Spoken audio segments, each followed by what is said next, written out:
Hey guys, tonight we're stepping into a medieval vineyard at harvest time, and I need you to understand something right from the start. This isn't going to be some romantic stroll through Tuscan hills with a wine glass in hand. You're about to discover why a single day in these fields would absolutely wreck you in ways your modern body isn't remotely prepared for. Picture this. Your hands are already bleeding from thorns you can't see in the pre-dawn darkness. Your back is screaming from a bent position you've held for 3 hours straight. And somewhere behind you, the vineyard master is watching, waiting for you to make one wrong cut so he can dock your already pathetic wages. Yeah, that kind of day. So, before you get comfortable, take a moment to like the video and subscribe, but only if you genuinely enjoy what I do here. And hey, drop a comment letting me know where you're watching from and what time it is for you right now. I love seeing this community spread across time zones. All of us winding down together. Now, dim the lights, maybe turn on a fan for that soft background hum, and let's ease into tonight's journey together. The thing about medieval vineyard work is that it doesn't ease you in gently. There's no orientation, no health and safety briefing, no gradual adjustment period. You're thrown into the deep end before the sun even considers rising. And that's where your ordeal begins, in the suffocating darkness of a shared sleeping space that barely qualifies as shelter.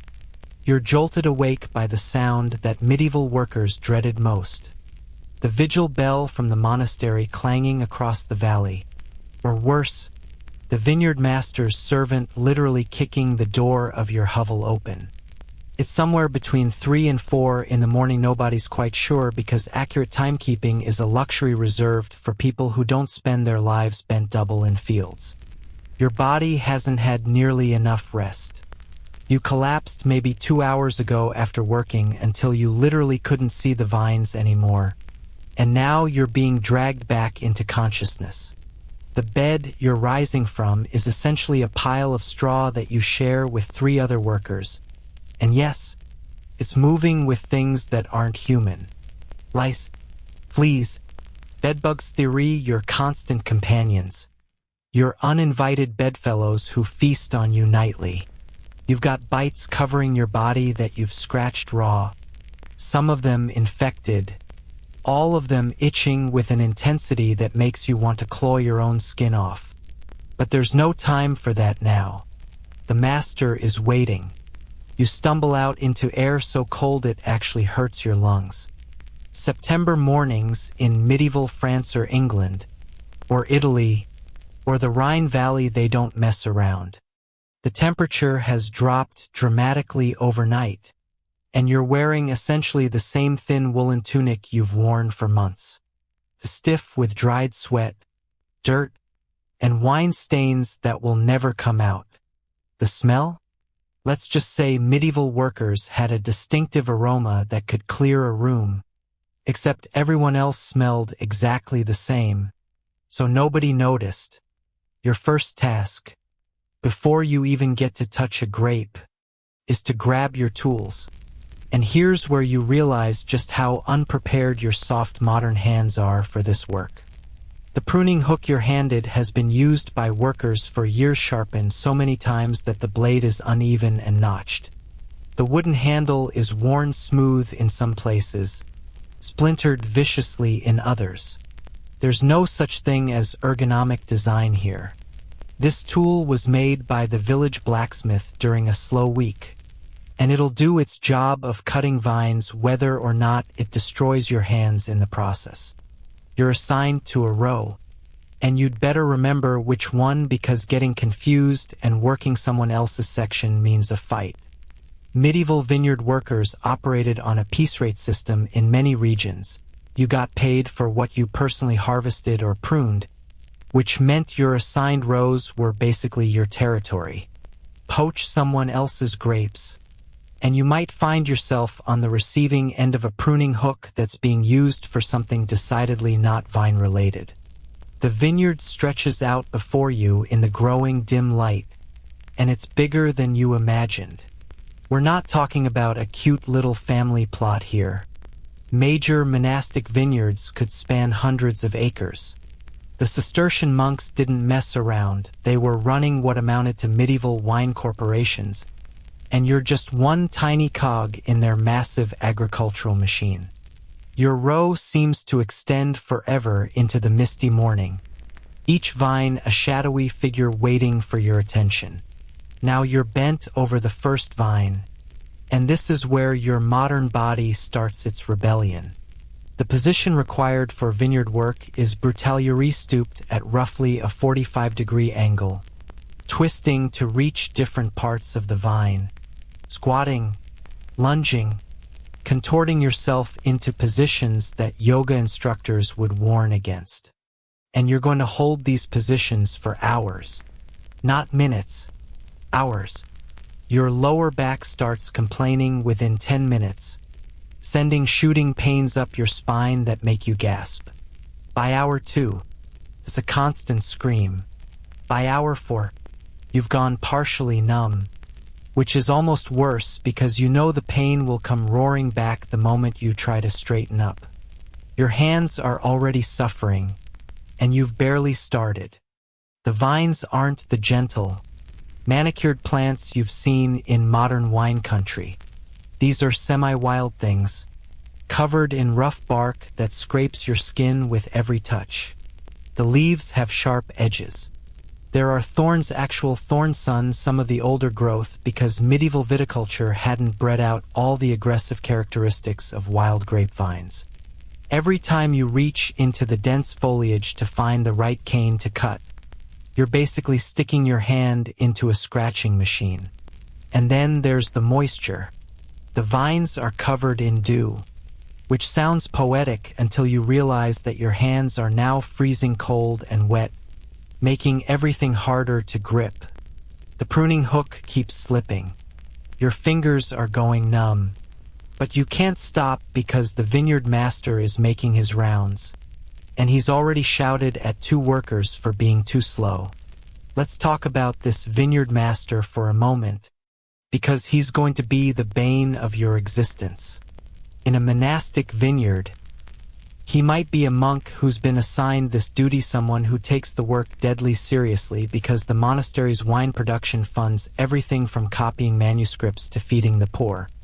In a noble's vineyard, he's likely a freeman who's clawed his way up from the peasant class and is absolutely determined not to fall back down, which means he'll drive you mercilessly to prove his worth to his lord. He knows vines in a way that seems almost supernatural. He can glance at a plant and tell you whether it's getting too much water or too little, whether it's been attacked by insects, whether the soil beneath it needs amending.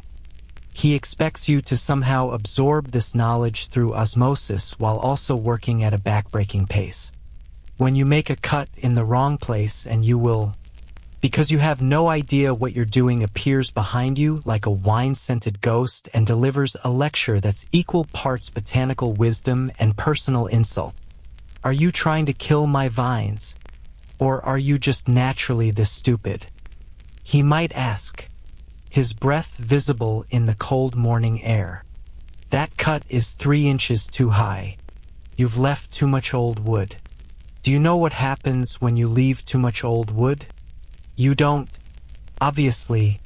So he tells you in excruciating detail about how the vine will put energy into the wrong canes, how next year's fruit will suffer, how you've personally endangered the entire harvest with your ignorance. Historians still argue whether medieval vineyard masters had formal training or learned through apprenticeship. But either way, they possessed knowledge that had been accumulated over centuries, passed down through generations of trial and error. They understood things about grape cultivation that wouldn't be officially discovered until the Renaissance or later. And they expected you, a novice who's never seen a vine up close before today, to just know this stuff. The sun is finally rising now, painting the vineyard in shades of gold and amber that would be beautiful if you weren't in agony. Your back is locked in its bent position, Your hands are bleeding from a dozen small cuts, and you've completed maybe 1/20th of your assigned section. The day is just beginning. Other workers are emerging into the rows around you, men, women, even children as young as 7 or 8. Medieval vineyards were family affairs during peak seasons. Everyone worked. The elderly handled lighter tasks like tying vines or gathering pruned canes. Children carried water or scared away birds. But the core labor, the pruning, the harvesting, the hauling fell on adults who were expected to work at a pace that would violate every modern labor law ever written. You notice that some workers are coughing deep, wet coughs that speak of lung infections and worse. There's no sick leave in a medieval vineyard. You work until you physically cannot stand, and then you work some more because starvation is a powerful motivator. That woman 3 rows over with the fever-bright eyes and trembling hands? She's probably got pneumonia, but she's out here anyway because missing a day means her family doesn't eat. The social dynamics of the vineyard are complex and brutal. There's a hierarchy even among the workers. Those with more experience get the better sections vines that are easier to work, more productive, positioned on easier terrain. Newcomers like you get the worst jobs. The vines on steep slopes where one wrong step means a tumbling fall. The sections with the most disease or pest damage. The areas farthest from the water source. And speaking of water, you're already desperately thirsty. The physical labor in cool morning air tricks you into thinking you don't need hydration. But your body is screaming for it. The water source is a communal bucket at the end of the row, and you're not supposed to drink from it until the master calls a break. When you finally get permission, maybe 2 hours into the work, you discover that 6 other people have already drunk from the same ladle, and the water tastes like minerals and possibly something died upstream. You drink it anyway because the alternative is collapse. Here's a fun fact that medieval workers knew all too well. Vineyards attract wasps like nothing else. The sweet smell of ripening grapes, the fermenting fruit that's fallen to the ground, the general chaos of harvest timeites, a wasp paradise. And medieval wasps, like everything else in this era, seem more aggressive than their modern descendants. You've already been stung twice, and it's not even mid-morning. The stings swell up into hot, painful lumps that throb with every heartbeat. Some workers develop allergic reactions. You've seen one man's hand swell to twice its normal size. He's still working, by the way, because what choice does he have? The work continues in a rhythm that's hypnotic and horrible. Cut, assess, cut again. Move to the next vine. Your muscles are screaming. Your mind is going numb from the repetition.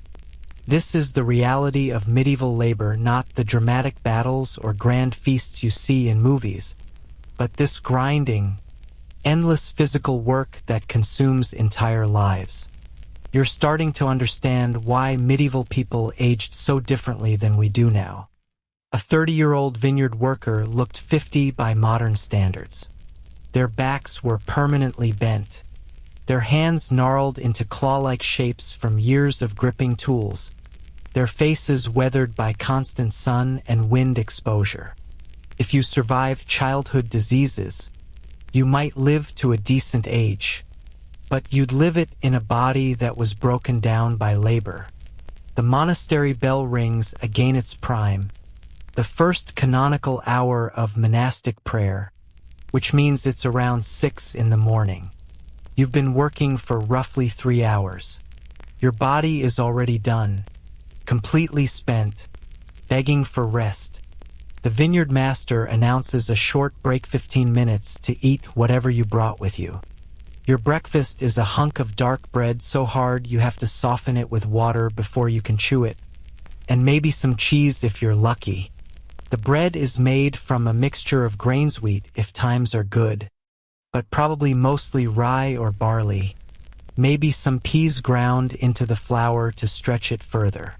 It sits heavy in your stomach, and you know from the other workers' warnings that eating too much will make the physical labor even worse.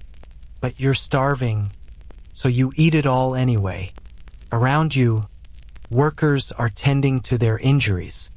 One man is wrapping a cloth around his hand where the pruning hook slipped and opened a gash across his palm. There's no first aid station, no antiseptic, just a relatively clean rag that he's probably used for a dozen other purposes. The wound will get infected, that's almost guaranteed, but if he's lucky, it won't go septic. If he's unlucky, well, you've already noticed that some of the workers are missing fingers. The break ends abruptly. The master doesn't announce it. He just starts walking the rows again, and everyone scrambles back to their positions because being caught resting means punishment. Maybe a reduction in pay, maybe public humiliation, maybe a beating if the master is particularly cruel and the worker particularly powerless. You return to your vine, and your body protests every movement. Your hands can barely grip the pruning hook anymore. The muscles in your forearms are trembling with fatigue, making every cut imprecise. You're moving slower now, which means you're falling behind the expected pace, which means the master is taking notice. You there, new worker. His voice cuts across the morning air. You freeze, knowing this can't be good. At this rate, you'll finish your section sometime next spring. Move faster, or I'll find someone who can. It's not an idle threat. There are always people desperate enough to take any work, any wage. The medieval economy ran on desperation. You dig deep and try to speed up, but your body simply doesn't have more to give. You're discovering the horrible truth of medieval labor. The work demanded was often beyond human capacity, and workers were expected to simply break themselves trying to meet impossible standards. As the morning progresses toward midday, the temperature rises, and you discover that being cold wasn't actually the worst option. Now you're sweating through your woolen tunic, which doesn't breathe like modern fabrics. The wool traps the moisture against your skin, creating a humid microclimate that's perfect for chafing. Every movement creates friction in new and terrible places. By afternoon, you'll have raw patches on your inner thighs, under your arms, anywhere skin touches skin or fabric. The sun is climbing higher, and there's no shade in the vineyard. Medieval workers didn't have sunscreen, that's a modern luxury. They had sun exposure that led to skin damage, premature aging, and skin cancers that they didn't have names for. Some workers wore wide-brimmed straw hats if they could afford them, but most just endured the burning, the peeling, the long-term damage that accumulated year after year. You're starting to realize that every single aspect of this work is designed to destroy your body. It's not malicious, it's just the reality of pre-industrial agriculture. Food production required massive human effort, and human bodies were the cheapest, most replaceable resource available. You weren't a person with rights and dignity. You were a tool that could hold other tools, and when you broke, there was always another desperate soul to take your place. The morning stretches on, each hour feeling like 3. Your world has narrowed to the vine in front of you, the pain radiating through your body, the desperate hope that the next break comes soon. This is just the morning of your first day in a medieval vineyard. You haven't even gotten to the truly dangerous parts yet. Welcome to the reality check. Friend, this is why you wouldn't last a day. The vineyard master is standing over you now, and you're about to get your first real education in why medieval viticulture was less farming and more arcane ritual. You thought cutting vines was simple: identify dead wood, make cuts, move on. Oh, you sweet summer child. You're about to discover that every single action in this vineyard is governed by rules that seem to have been invented by someone who wanted to make your life as complicated as possible. Stop! The master commands, and you freeze mid-cut, the pruning hook hovering inches from a cane you were absolutely certain needed removing. Tell me why you're cutting there. You stare at the vine, then at him, then back at the vine. Because it's dead? The sound he makes is somewhere between a laugh and a growl. Dead? That cane is dormant. You fool. Look at the buds, see how they're tight and brown? That's autumn dormancy. You'd know the difference if you had eyes in your head instead of turnips. He pushes your hand aside and points to a different section.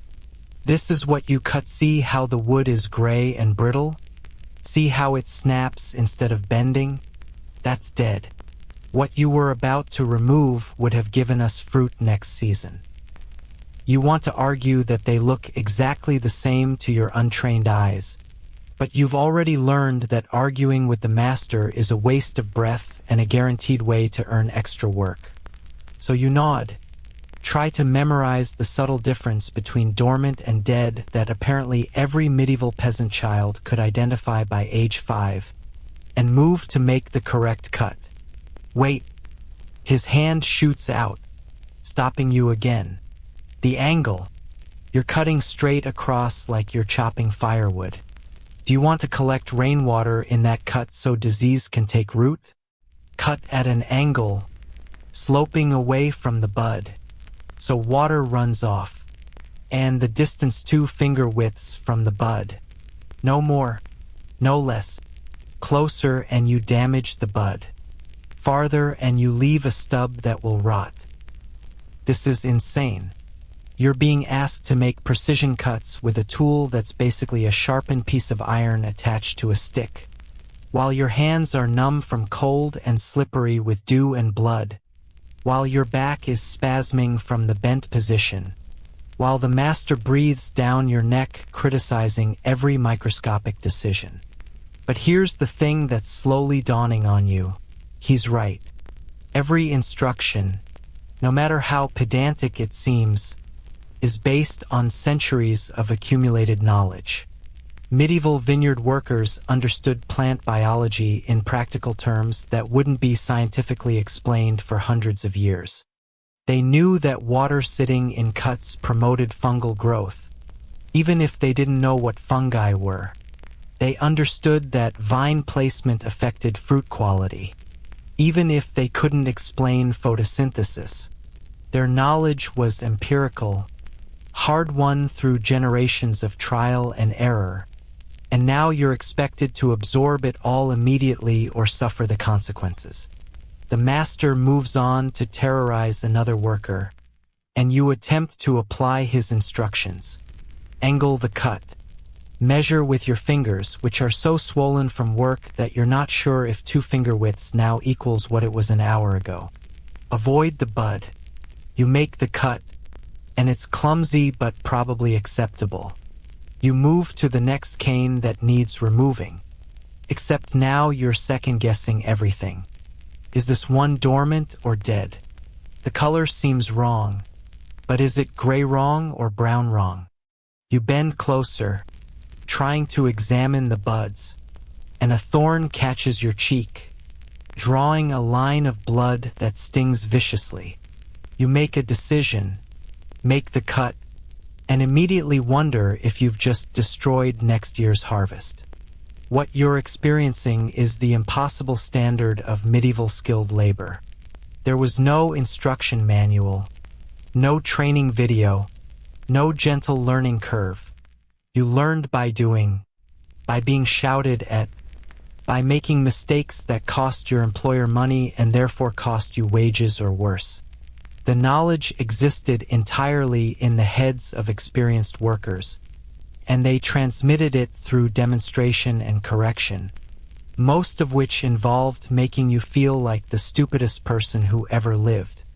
Historians still argue whether medieval agricultural knowledge was more sophisticated than we give it credit for, or whether we're romanticizing what was essentially superstition mixed with occasional correct observations. The truth probably lies somewhere in the middle, but from your position bent over a vine you don't understand.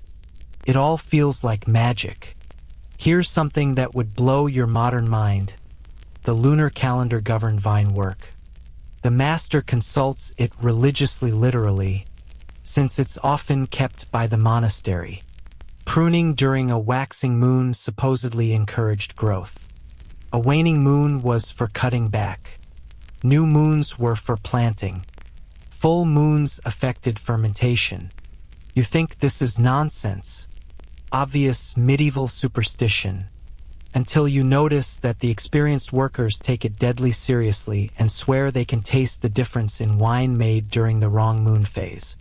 Modern science says moon phases have minimal effect on plant growth, but medieval workers would have fought you over this claim. They had generations of observation telling them otherwise, and frankly, their wine was good enough to build cathedral-funding fortunes.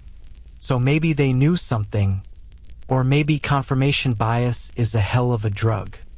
Either way, you now have to remember not just how to cut, but when to cut based on celestial bodies you can barely identify. The seasonal rules are even more complex. Different tasks for different times of year, and heaven help you if you get them confused. Spring is for tying the vines to stakes, but not too early or a late frost will kill the tender growth. And not too late or the vines will grow wild and tangled. Summer is for leaf removal but only specific leaves. The ones shading fruit too much, and only on the morning side of the vine where sun exposure is beneficial. Never the afternoon side where it's too intense. You're learning all this through a combination of direct instruction and watching other workers, trying to decode the logic of their movements. That woman over there is removing every other leaf from a cluster. Why every other? Why that cluster and not the one next to it? You have no idea, but you try to mimic her actions on your own vines, hoping you're not making catastrophic errors. The master appears again, this time with a stake and some willow withiesthin, flexible branches used for tying. The vines need support. He announces, like this is obvious. You'll tie the main cane to the stake. Use a figure 8 knot to prevent chafing. Figure 8 knot, with willow withies that are stiff and unwilling to bend, with hands that are already shredded. You attempt it, and the withy snaps. The master sighs with the weariness of a man who has trained 1,000 incompetent workers and will train 1,000 more. Soak it in your mouth first, he says, demonstrating by putting a withy between his teeth. Your spit softens it. So now you're standing in a medieval vineyard with a stick in your mouth, trying to generate enough saliva to make it pliable, which is difficult because you're dehydrated from hours of work. The withy tastes like bark and dirt and probably something's droppings. You manage to soften it slightly, then attempt the knot again. It's clumsy and loose, and the master shakes his head but doesn't make you redo it, which you'll later realize means it's barely acceptable. Every vine needs this. Tying, supporting, training the canes to grow in specific directions. The vineyard isn't a wild garden. It's a carefully orchestrated arrangement where every plant is forced into an unnatural but productive shape. Left to their own devices, grapevines would sprawl across the ground or climb trees.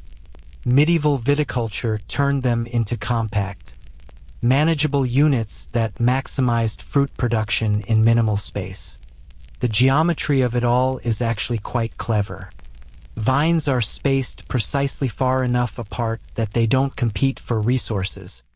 close enough that you can fit maximum plants in the available land. The rows run in specific directions to optimize sun exposure.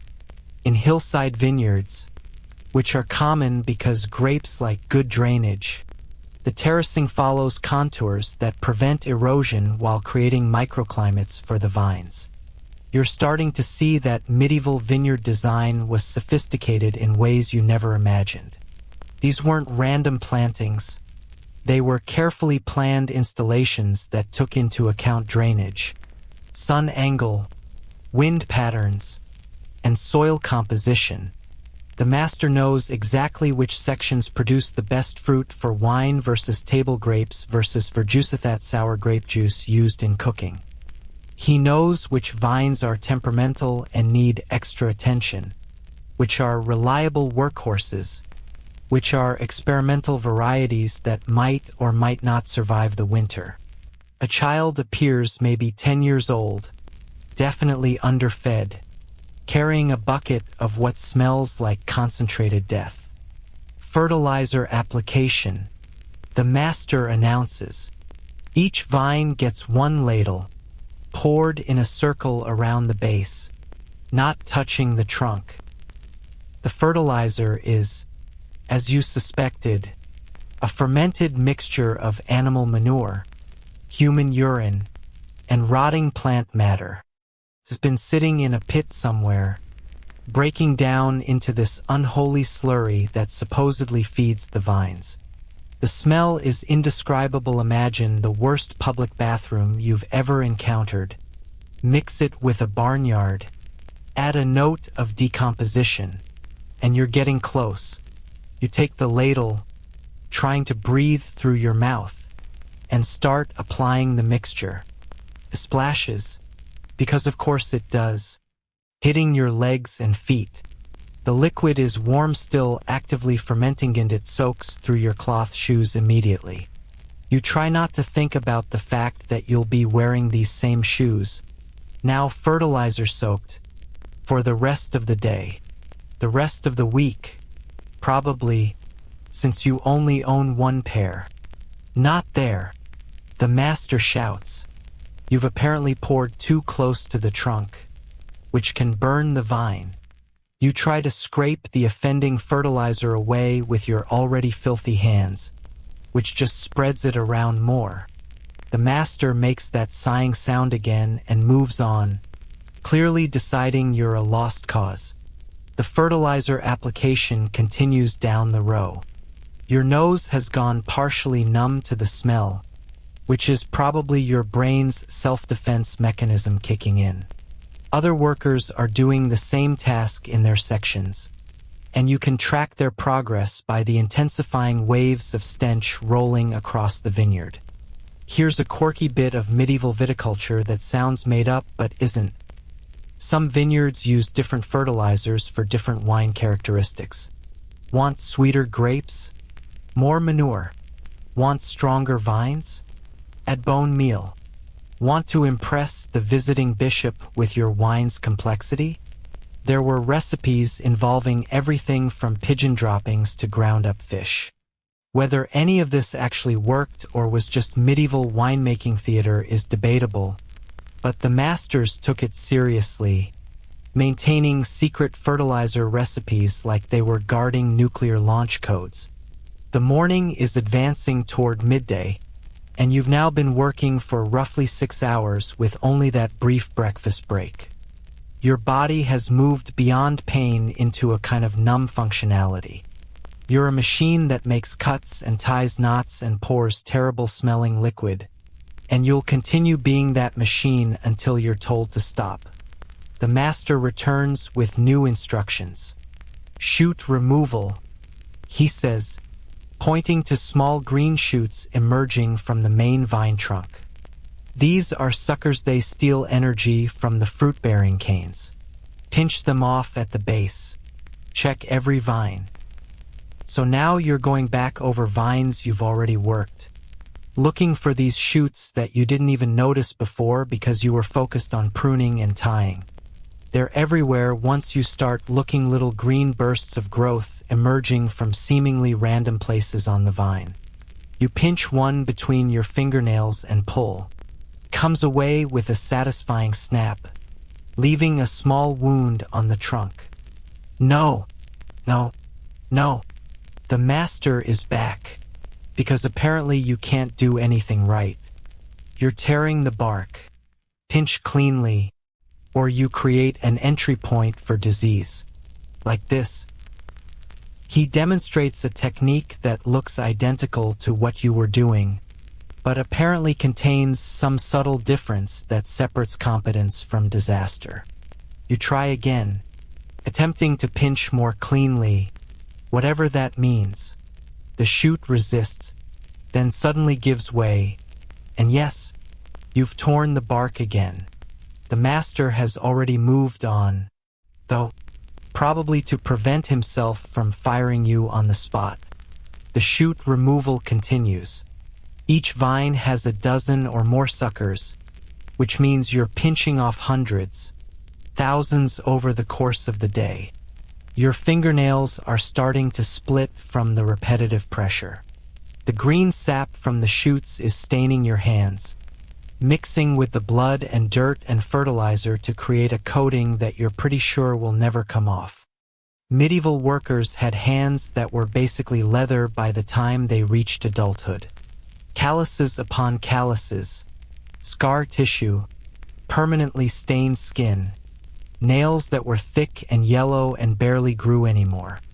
Your soft modern hands are disintegrating under the assault, and you're only hours into this experience.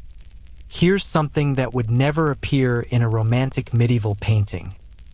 The constant, grinding awareness that you don't understand what you're doing, combined with the certainty that your ignorance has consequences. Every cut you make wrong could reduce next year's harvest. Every sucker you miss could drain vitality from the vine. Every tie that's too tight could strangle the cane as it grows. The weight of this responsibility, combined with your complete lack of knowledge, creates a special kind of anxiety that sits in your stomach like a stone. The experienced workers around you operate with confidence you can't imagine achieving. They move quickly, decisively, barely glancing at each vine before making judgments that you'd agonize over for minutes. They've internalized the rules so completely that they've become instinct. You, meanwhile, are still trying to remember which way is an angled cut versus a straight cut, and whether you're supposed to be tying or pinching or pruning at any given moment.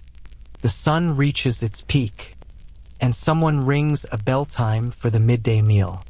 You straighten up, or try to, and your back refuses to cooperate. The pain that had gone numb comes roaring back as you attempt to stand upright, and you actually cry out before you can stop yourself.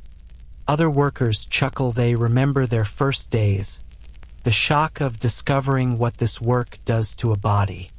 You hobble toward the eating area, every step an adventure in pain management. Your legs have gone stiff from the constant bending and squatting. Your feet are swollen inside your fertilizer-soaked shoes. Your hands are curled into claws that don't want to straighten. The midday meal is more bread, some thin soup that's mostly water with a few vegetables floating in it, maybe a piece of salted fish if you're lucky. You eat mechanically, too exhausted to taste anything. Around you, workers are discussing vine health, comparing sections, debating whether the weather will hold. Their entire world is this vineyard, and they speak about it with an intimacy that's almost touching until you remember that this intimacy comes from being trapped in this work with no escape, no other options, no life beyond these vines. The break ends too soon, always too soon, and you're back at it. The afternoon brings new tasks. The master never runs out of jobs that need doing. There's always another cane to tie, another sucker to remove, another mysterious plant disease to diagnose and treat with methods that seem equal parts agriculture and witchcraft. You're learning, slowly, painfully, inadequately, each correction from the master, each mistake you make and recognize, each moment of watching a skilled worker and understanding why they're doing what they're doing gets all accumulating into something that might eventually resemble competence. But that's the thing about medieval skilled labor.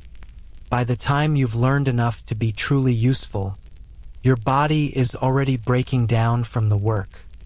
The vineyard master standards aren't impossible. Exactly, the other workers meet them every day. But they're impossible for you, in your current state, with your current knowledge. And that's the point. That's why you wouldn't last a day. Not because the work itself is beyond human capability, but because becoming capable requires a transformation, physical, mental, experiential, that takes years of suffering to achieve. The afternoon sun beats down, the vines blur together, and you continue your education in why medieval viticulture was an art form practiced by people who had no choice but to become artists. You're reaching for your pruning hook to start the afternoon's work when you notice something that makes your blood run cold. There's a crack in the wooden handle. Not a small one, either. A legitimate split running about 3 inches down from where the iron blade is attached, and it's flexing slightly with each movement. This tool, which you've been gripping with all your strength for hours, which you've been using to make cuts that require significant force, is one bad swing away from catastrophic failure. And by catastrophic, I mean that iron blade could go flying in any direction, or the handle could snap and send the blade directly into your leg, or your hand could slip down onto the blade when the wood gives way. Medieval tools didn't fail gracefully.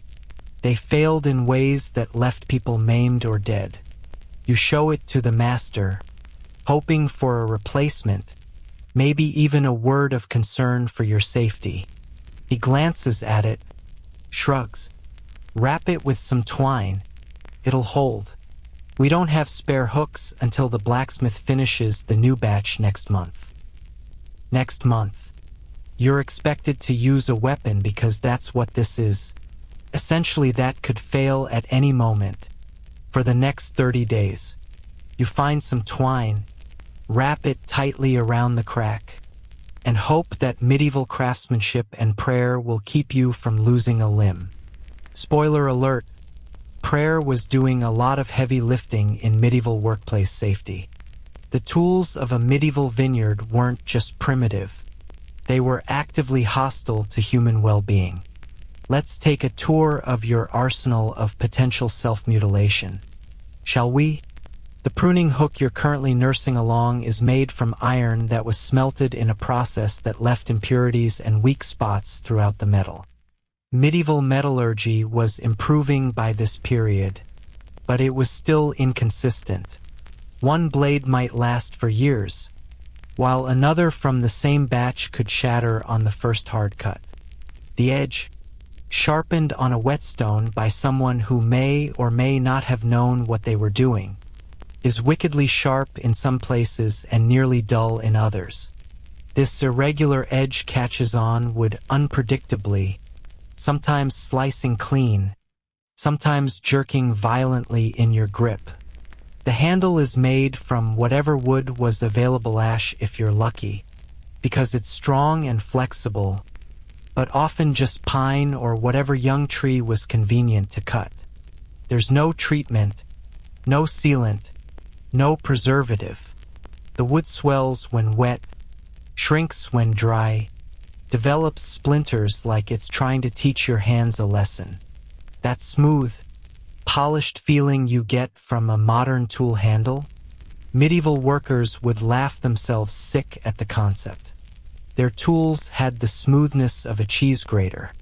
Then there's the bill hook, which is like the pruning hook's bigger, meaner cousin. It's used for larger cuts, thicker vines, clearing brush. The blade is heavier, the handle longer for leverage, and the potential for disaster correspondingly greater. You watch an experienced worker swing one with practiced ease, the blade arcing through a thick cane like butter. When you try it, the blade catches mid-swing, the handle twists in your grip, and you nearly take your own kneecap off. The experienced worker doesn't even look up, probably heard that same panicked yelp 1,000 times from beginners. For digging and soil work, there's the spade.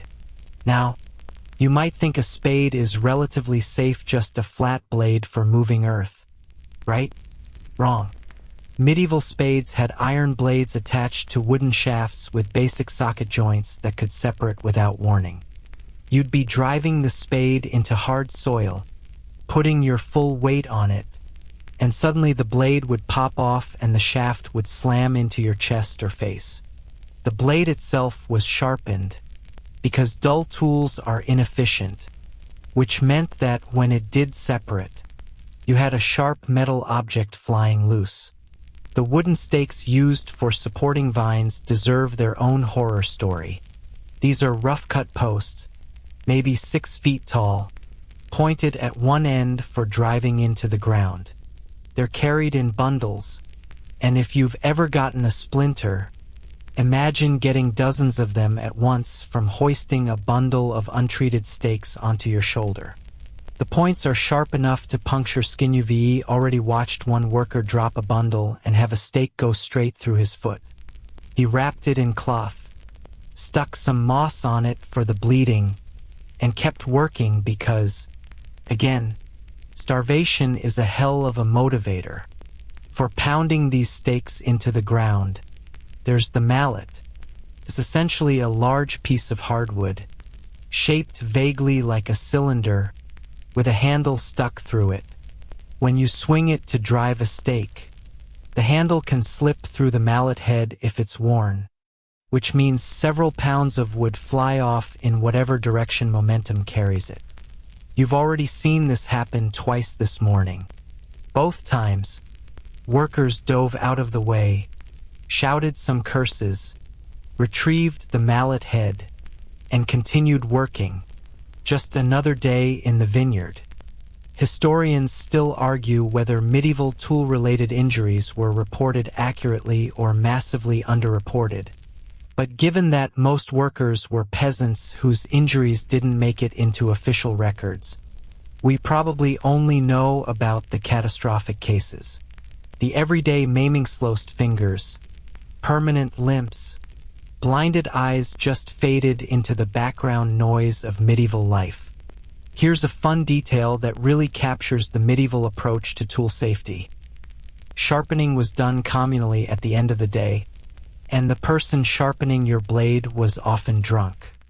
The end of a workday meant whatever alcohol was available got consumed, and then workers gathered around the whetstone to prepare tools for tomorrow. You handed your pruning hook to a guy whose eyes were glazed from whatever passed for beer in this region, and he'd sharpen it while telling stories about the harvest 10 years ago. Sometimes he'd sharpen it well. Sometimes he'd ruin the edge entirely. Sometimes he'd cut himself and bleed on your tool, which is how diseases spread in fun medieval ways. The whetstone itself was another hazard. It was often a shared stone, worn uneven from years of use, positioned at an angle that required you to stand in an awkward position while making the sharpening motions. Your back, already destroyed from vine work, now got to experience a whole new type of strain. And the metal particles and stone dust you were breathing? Let's just say medieval lungs were not living their best life. But wait, there's more. The carrying equipment was its own special nightmare. Baskets for harvesting weren't the cute wicker affairs you see at farmers' markets. They were rough woven from whatever flexible plant material was available: willow, hazel, sometimes bramble that still had thorns attached. The weaving was loose enough that you could see through the gaps, which meant anything small would fall through. They had no handles, or if they did, they were just loops of the same rough material that cut into your hands when the basket was full. These baskets, when loaded with grapes, were heavy. 40, 50, 60 pounds of fruit that you had to haul from your row to the collection point. You couldn't drag them because that would damage the grapes. You had to carry them, usually on your head or shoulder, walking over uneven ground in shoes that were essentially leather bags tied to your feet. The collection barrels were even worse. Massive wooden containers that held hundreds of pounds of grapes, positioned at intervals along the vineyard paths. They were made from staves held together with metal hoops, and those hoops had sharp edges where they'd been cut and hammered into place. Leaning over to dump your basket meant your arms and chest came into contact with these edges. By the end of a day, you'd have dozens of small cuts forming a pattern across your body like some kind of agricultural stigmata. And then there's the cart, the vehicle used to transport full barrels from the vineyard to the processing area. This thing is essentially a wooden platform on two wheels, with a tongue for attaching to an ox or horse if you're in a wealthy vineyard, or for human pulling if you're not. The wheels are solid wood, because spoked wheels are for fancy people, and they're attached to an axle with pins that can shear off when the load is too heavy or the ground too uneven. You're pulling this cart because of course the ox is being used elsewhere and you're the new worker and it's loaded with 3 full barrels. The tongue is a rough beam that's wearing grooves into your shoulders. The cart weighs, conservatively, half a ton. You're pulling it up a slight incline, your feet slipping on ground made muddy from spilled grape juice and morning dew, and you can feel the cart wanting to roll backward. If you lose control, if you slip, if the axle breaks, you're going to be crushed by barrels and wood and the accumulated weight of medieval agricultural engineering. Other workers are supposed to help you. There's usually a team for cart pulling, but they're busy with their own tasks. So you're managing alone, trying not to die. The tongue is digging into your shoulders hard enough that you can feel bruises forming in real time. Your feet are sliding backward more than moving forward. The cart is creaking in ways that don't inspire confidence. You make it to the top of the incline through sheer terror-fueled strength, and you set the cart down with a crash that makes the master look up and frown. Too rough, you might have bruised the grapes, which affects juice quality, which affects wine quality, which affects the monastery's income, which means you're going to hear about this. But you're alive, uncrushed, still in possession of all your limbs, which by medieval standards makes this a successful equipment interaction. Let's talk about the latter situation, because that's somehow even worse than everything else. Vineyard work requires you to reach high canes, inspect upper growth, sometimes harvest grapes from vines that have climbed their stakes enthusiastically. For this, there's the lad-era terrifying construction of 2 long poles with crosspieces nailed or tied between them. The poles are uneven. The crosspieces are spaced at irregular intervals because they were added as needed over the years. Some are wood. Some are just thick branches that someone decided would work. The whole thing weighs enough that carrying it requires 2 people, but it's positioned by one person, and that person is you. You lean it against a vine support, and immediately you can feel that it's not stable. The ground is soft from recent rain and fertilizer application. The angle is too steep because you're trying to reach a high cane and you've overcompensated. You start climbing anyway, because the master is watching and you've already been too slow today. The first crosspiece holds. The second one cracks slightly under your weight but doesn't break. The third one, the one you're trusting with your full body weight as you reach for a cane, that one makes a sound like the death rattle of medieval craftsmanship. You freeze, clinging to the poles, too terrified to move up or down. Are you going to stand there all day? Or are you going to finish the job? The master calls up. You finish the job, making the cut with one hand while the other grips the pole hard enough to leave splinters embedded in your palm. You descend carefully, each step a negotiation with gravity and decay. When you reach the ground, you notice that the third crosspiece now has a visible crack. The next person who uses this ladder might not be so lucky. Do you report it? Do you suggest repair? You've learned enough by now to know that suggesting anything is seen as complaining, and complaining is seen as laziness. So you move the ladder to the next vine that needs attention. Say a little prayer to whatever saint protects medieval idiots from their tools, and climb again. The afternoon wears on, and you're collecting injuries like they're badges of honor. Splinters in your hands, cuts on your arms, bruises on your shoulders, a possible sprain in your ankle from stepping wrong while pulling the cart. Each injury is minor on its own, but together they're creating a symphony of pain that makes every movement a reminder of medieval tool quality. Here's a detail that might surprise you. Some of these tools were expensive. A good iron pruning hook could cost a significant portion of a worker's annual wages. The blacksmith who made them was a skilled craftsman who charged accordingly.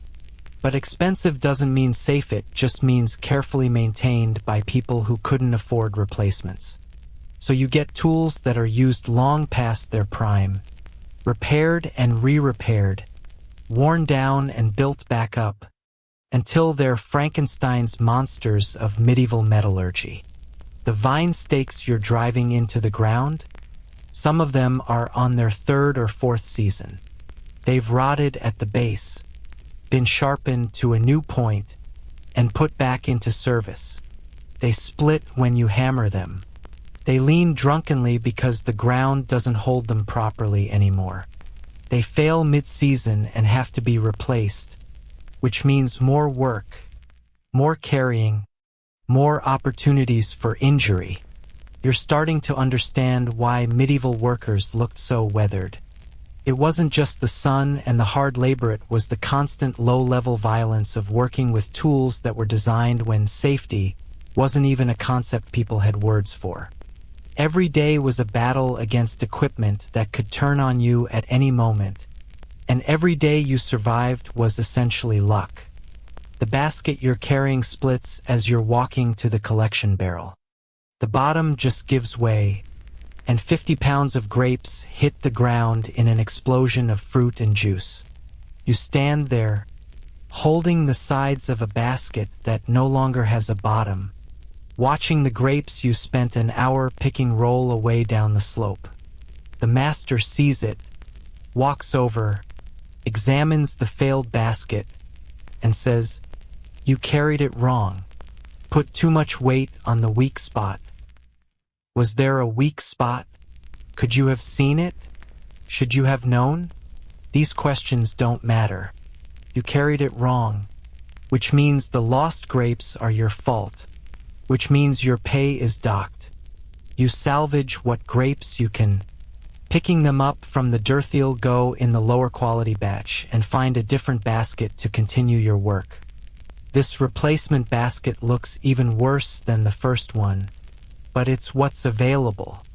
You load it more carefully, trying to distribute weight evenly across a structure that has no even parts. You make it to the barrel this time, dump the grapes, and notice that the basket now has a new crack forming. It'll probably last another day or two before it fails completely. Then someone else will have the joy of watching their harvest hit the ground. The sun is getting lower, painting the vineyard in golden light that would be beautiful if you weren't in agony. Your hands are shaking from fatigue and nerve damage from gripping tools too hard. Your shoulders are a mess of bruises from the cart tongue and carrying stakes. Your feet feel like tenderized meat inside your fertilizer-soaked shoes. You've got maybe 2 more hours of work before the day ends, and you're using tools that are actively trying to kill you, maintained by people who consider mostly safe to be an acceptable standard.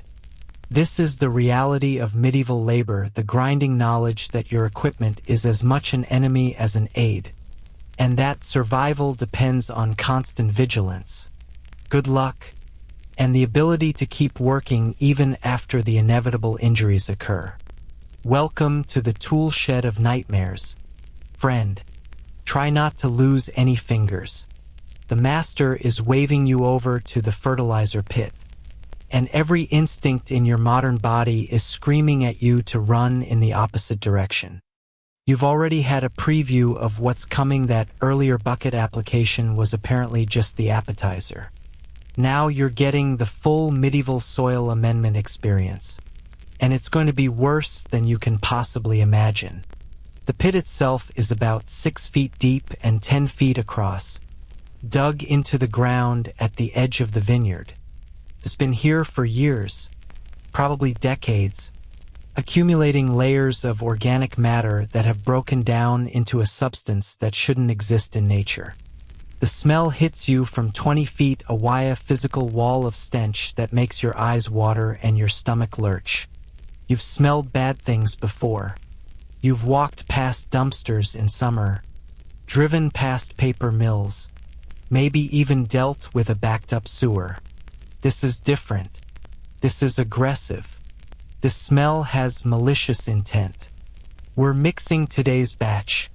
The master announces, like this is a normal statement and not a warning that you're about to experience something that will haunt your nightmares. You'll help carry it to the spreading area. You approach the pit and look down into what can only be described as hell's compost bin. There are layers visible in the side strata of different materials that have been added over time. Fresh manure from the monastery stables sits on top, still recognizable as individual droppings. Below that, older manure has begun breaking down into a dark, viscous sludge. Then there's a layer that looks like rotted straw mixed with something unidentifiable.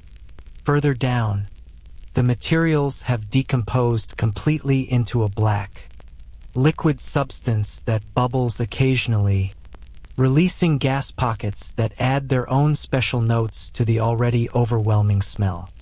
But wait, there's more, because medieval viticulture wasn't content with just animal waste.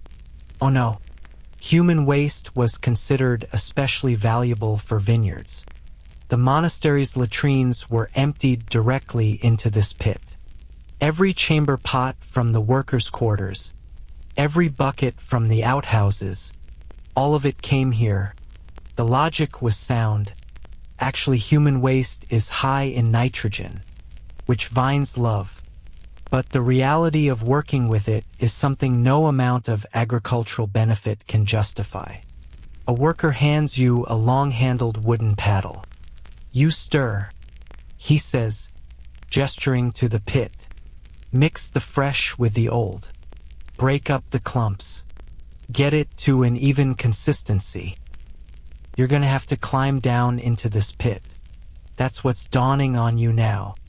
There's a ladder, another terrifying wooden construction leading down into the fermenting cesspool of medieval agriculture, and you're expected to descend into it and physically stir the contents like you're making the world's worst soup. The ladder is slippery.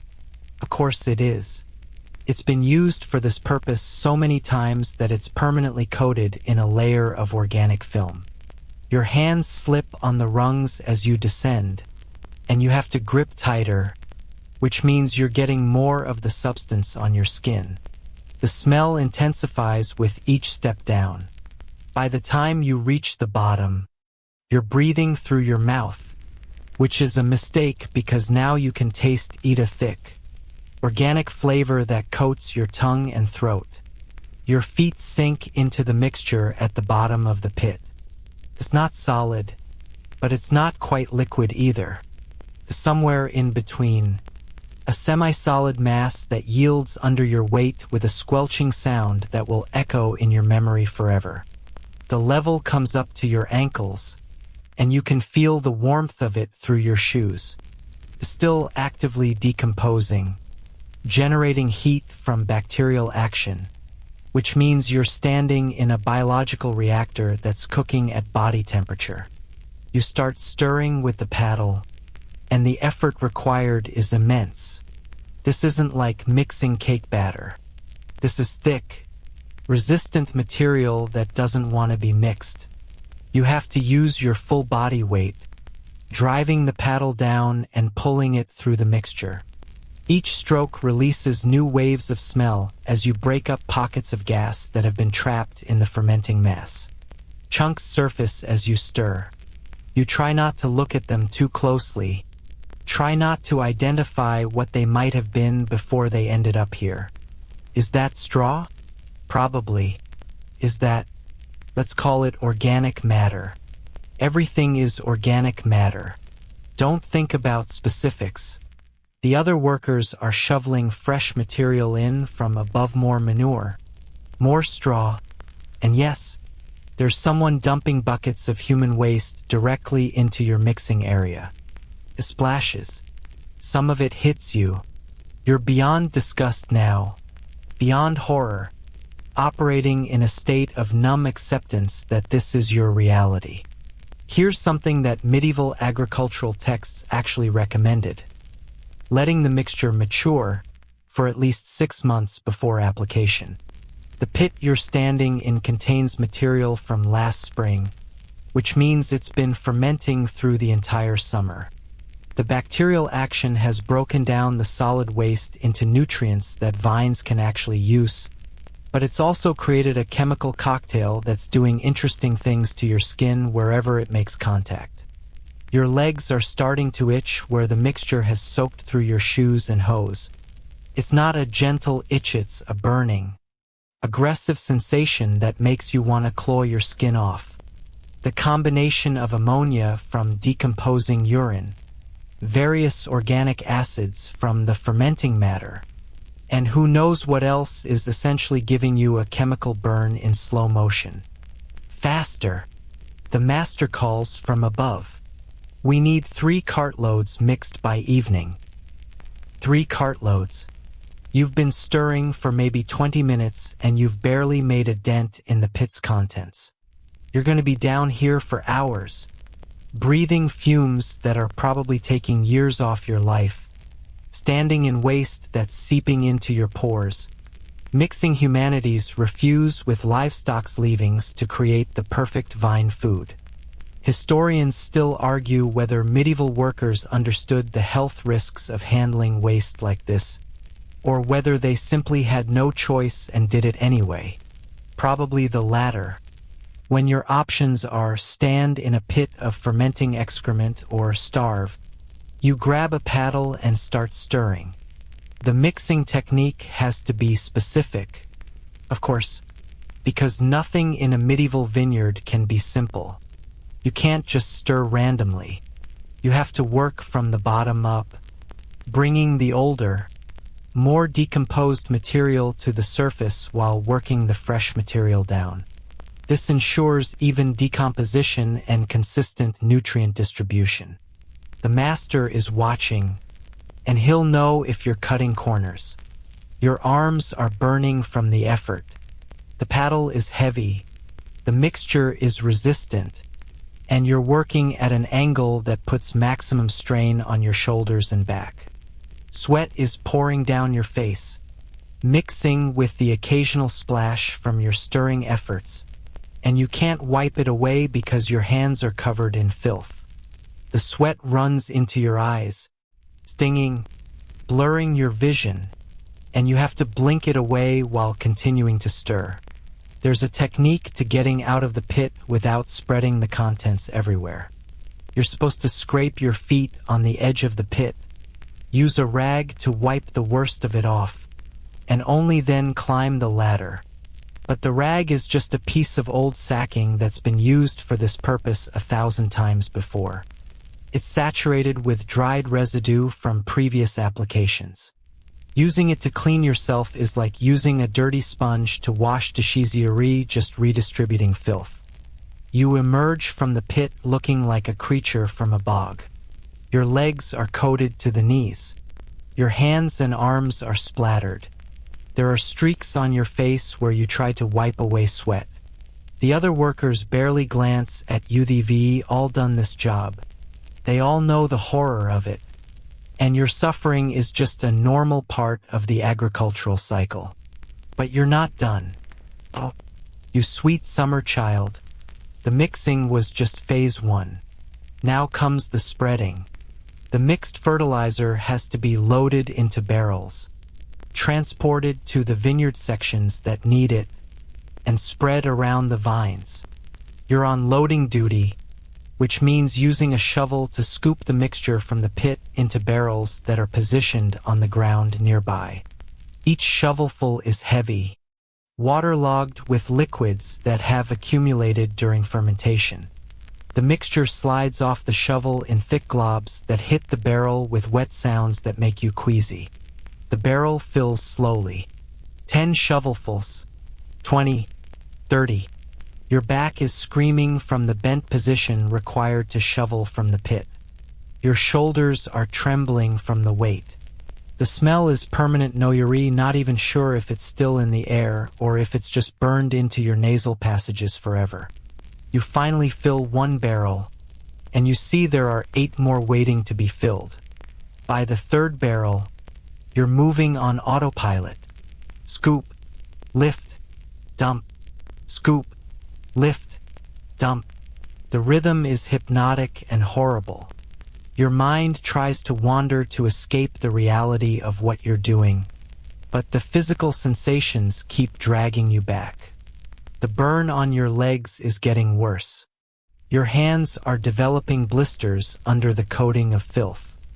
Your shoulders are 1 shovelful away from giving out entirely. The filled barrels have to be loaded onto a cart for transport. This involves tipping each barrel onto its side, rolling it to the cart, and then leveraging it up onto the platform. Each barrel weighs well over 100 pounds, probably closer to 200 when full of wet fertilizer. You and another work-era man who looks like he's done this 1,000 times and hated every one of them wrestle the first barrel onto the cart. The technique is to rock the barrel, build momentum, and then use that momentum to roll it up a ramp onto the cart bed. Except the ramp is slippery from previous loads. Your hands can't get good purchase on the wet barrel surface, and the weight distribution is uneven because the mixture sloshes inside. You get the barrel halfway up the ramp before it starts to slip backward. Hold it, your partner shouts, throwing his weight against the barrel to stop the slide. You do the same, and together you manage to arrest its descent before it crashes back to the ground and splits open. Then you're pushing again, muscles screaming, feet slipping on the wet ground, until finally, the barrel tips over the edge and lands on the cart bed with a crash that sounds like the whole thing might collapse. 7 more barrels to go.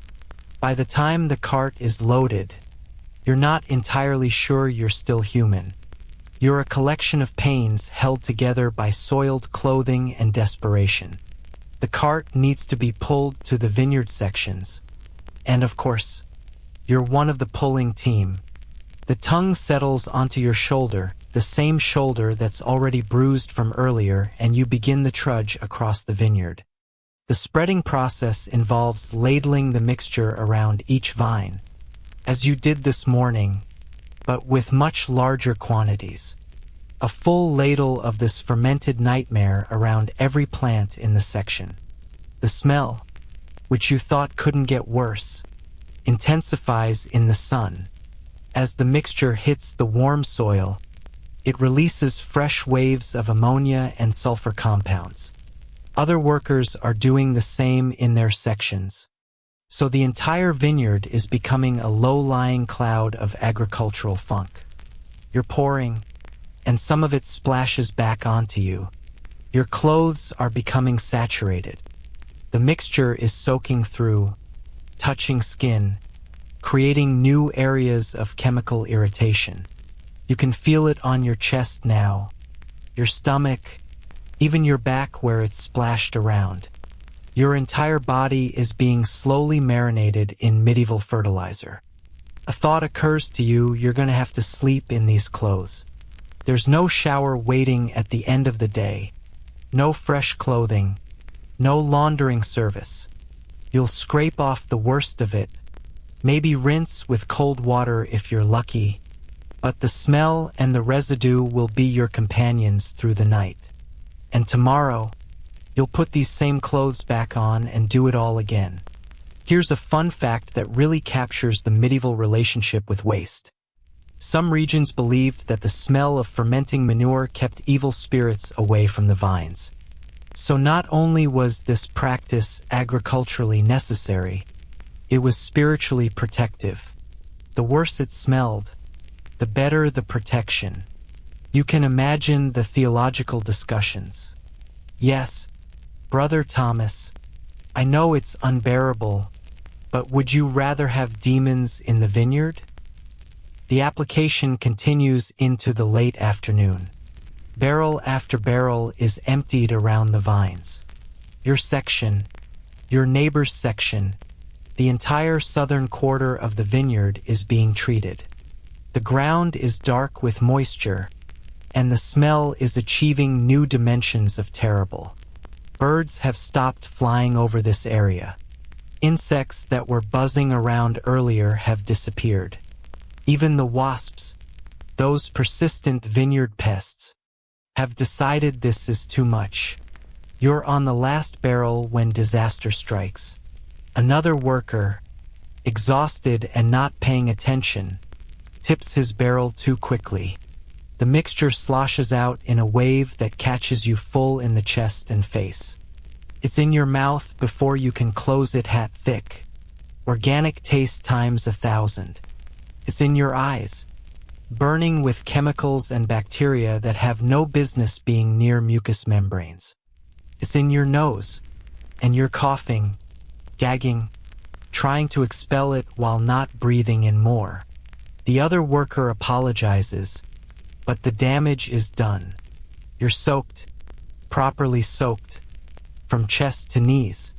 The burning sensation is immediate and intense.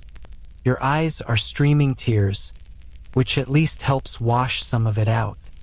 You're spitting, trying to get the taste out of your mouth, but it's coated your tongue and throat. You'll be tasting this for days. There's a water bucket nearby, the same one workers drink from. You plunge your face into it, rinsing desperately, and you don't even care that you've just contaminated the drinking water. You need the stuff off you, out of you, away from you. You rinse and spit, until the water in the bucket is clouded with fertilizer runoff. The master sees this, sees the contaminated water, sees your state, and just shakes his head. New bucket needed here. He calls out. Someone will bring one eventually. Meanwhile, you're standing there dripping, reeking, probably infected with a dozen medieval diseases, wondering if this is the thing that finally breaks you. But you're not broken yet, because the work isn't done. The empty barrels need to be rinsed using more water that will run off into the soil and return to the pit area for tomorrow's mixing. The cart needs to be cleaned. The tools need to be washed and stored. And you're going to participate in all of it while wearing clothes that are now more fertilizer than fabric. The sun is setting as you finish the rinsing tasks. Your hands are wrinkled and pale from being wet all day. The chemical burns on your legs have developed into actual blisters. Your entire body is covered in a film that you know won't come off with just water. You smell like you've been composted alive. This is the soil work of medieval viticulture, unglamorous. Horrific reality of how medieval vineyards achieved the soil fertility needed for productive grape growing.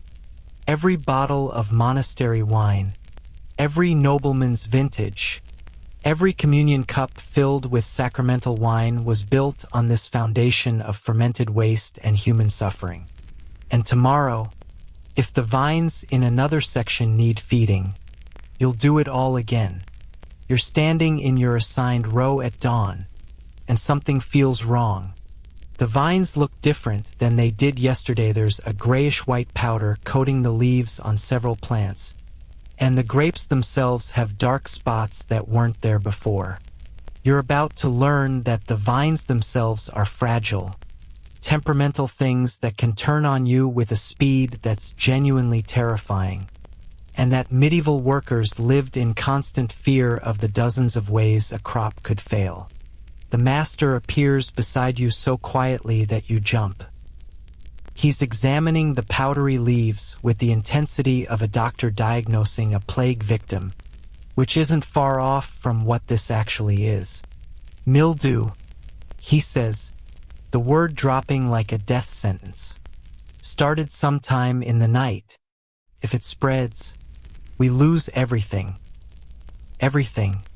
The harvest, the wine, the monastery's income, the workers' wages, the food supply for winter. One fungal infection, invisible in the darkness, now threatening to cascade into disaster for everyone connected to this vineyard. And you're going to be on the front lines of fighting it with methods that are part agriculture, part medieval medicine, and part pure desperation. Get the sulfur, the master commands, and you're sent running to the storage shed where they keep the supplies that workers aren't normally allowed to touch. The sulfur is kept in clay pots, sealed with wax, because even medieval people understood that this stuff was dangerous. You break the seal on one pot and immediately understand why. The smell is sharp and acrid, burning your nose and making your eyes water. This is elemental sulfur, mined from volcanic regions or purchased at enormous cost from traveling merchants who knew they had a captive market. The application method is insane by modern standards, but perfectly logical by medieval ones. You're given a leather bag with holes punched in it, basically a medieval shaker, and told to fill it with sulfur powder and walk the rows, dusting the infected vines. The powder is incredibly fine, like flour but more persistent, and the moment you start shaking it onto the vines, you understand the cost this job extracts. The sulfur cloud doesn't just settle on the vines. It billows up into your face, coating your skin, entering your lungs with each breath. The taste is immediate and overwhelming, metallic, chemical, wrong in every way. Your throat starts burning within minutes. Your eyes are streaming tears, trying to flush out the particles that have settled on your eyeballs. Your skin, already irritated from yesterday's fertilizer adventure, is developing new sensations of chemical irritation.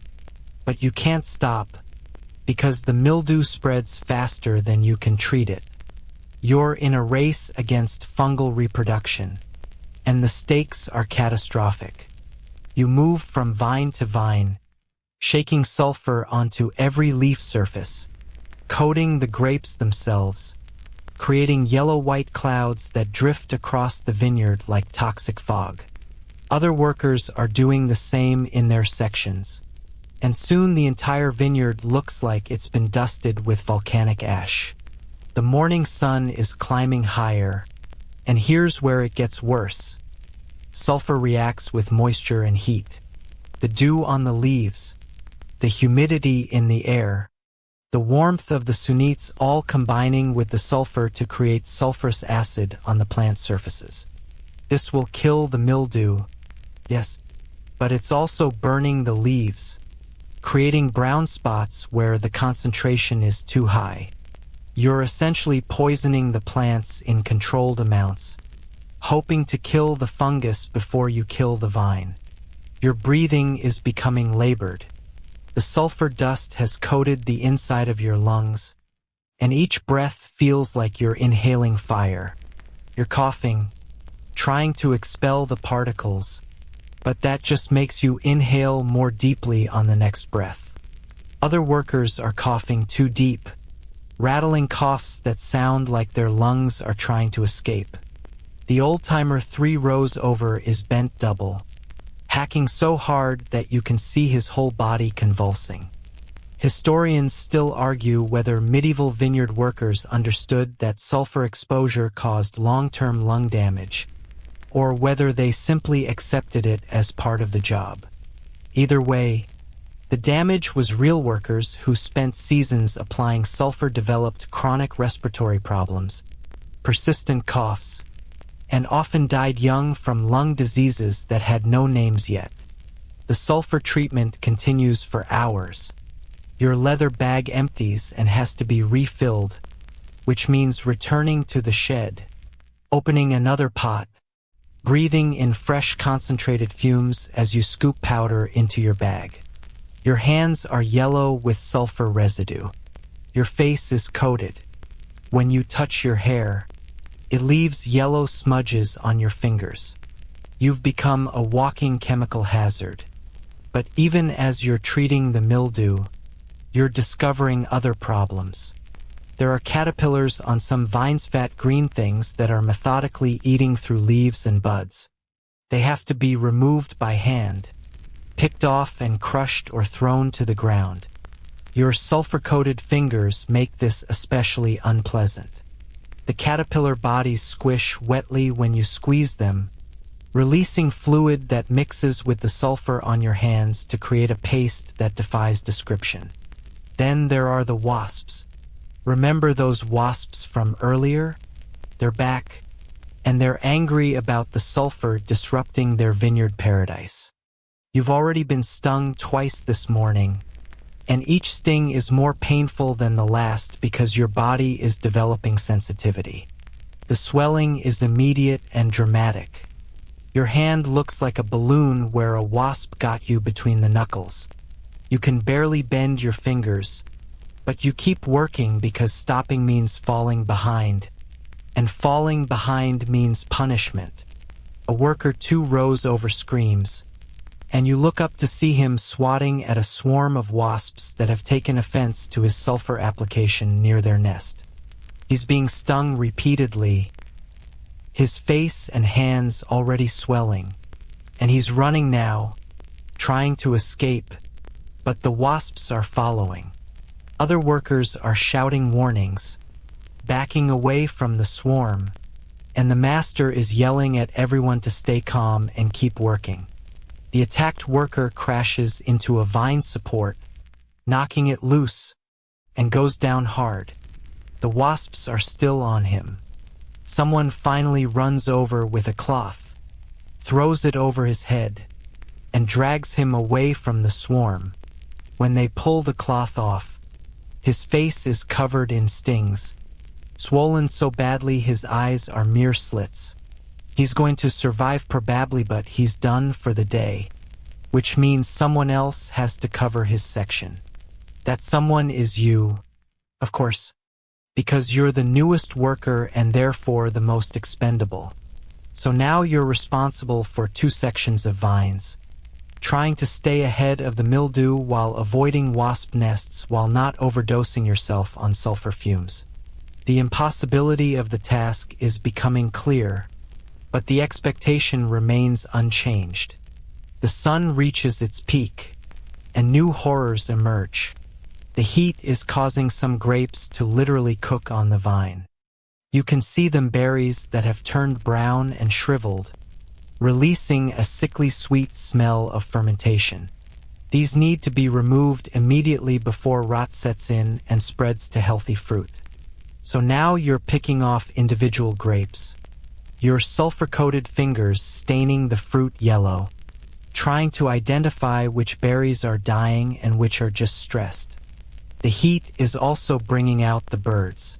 Crows, starlings, even small songbirds that normally wouldn't bother with grapes, they're all descending on the vineyard because they've learned that harvest season means easy food.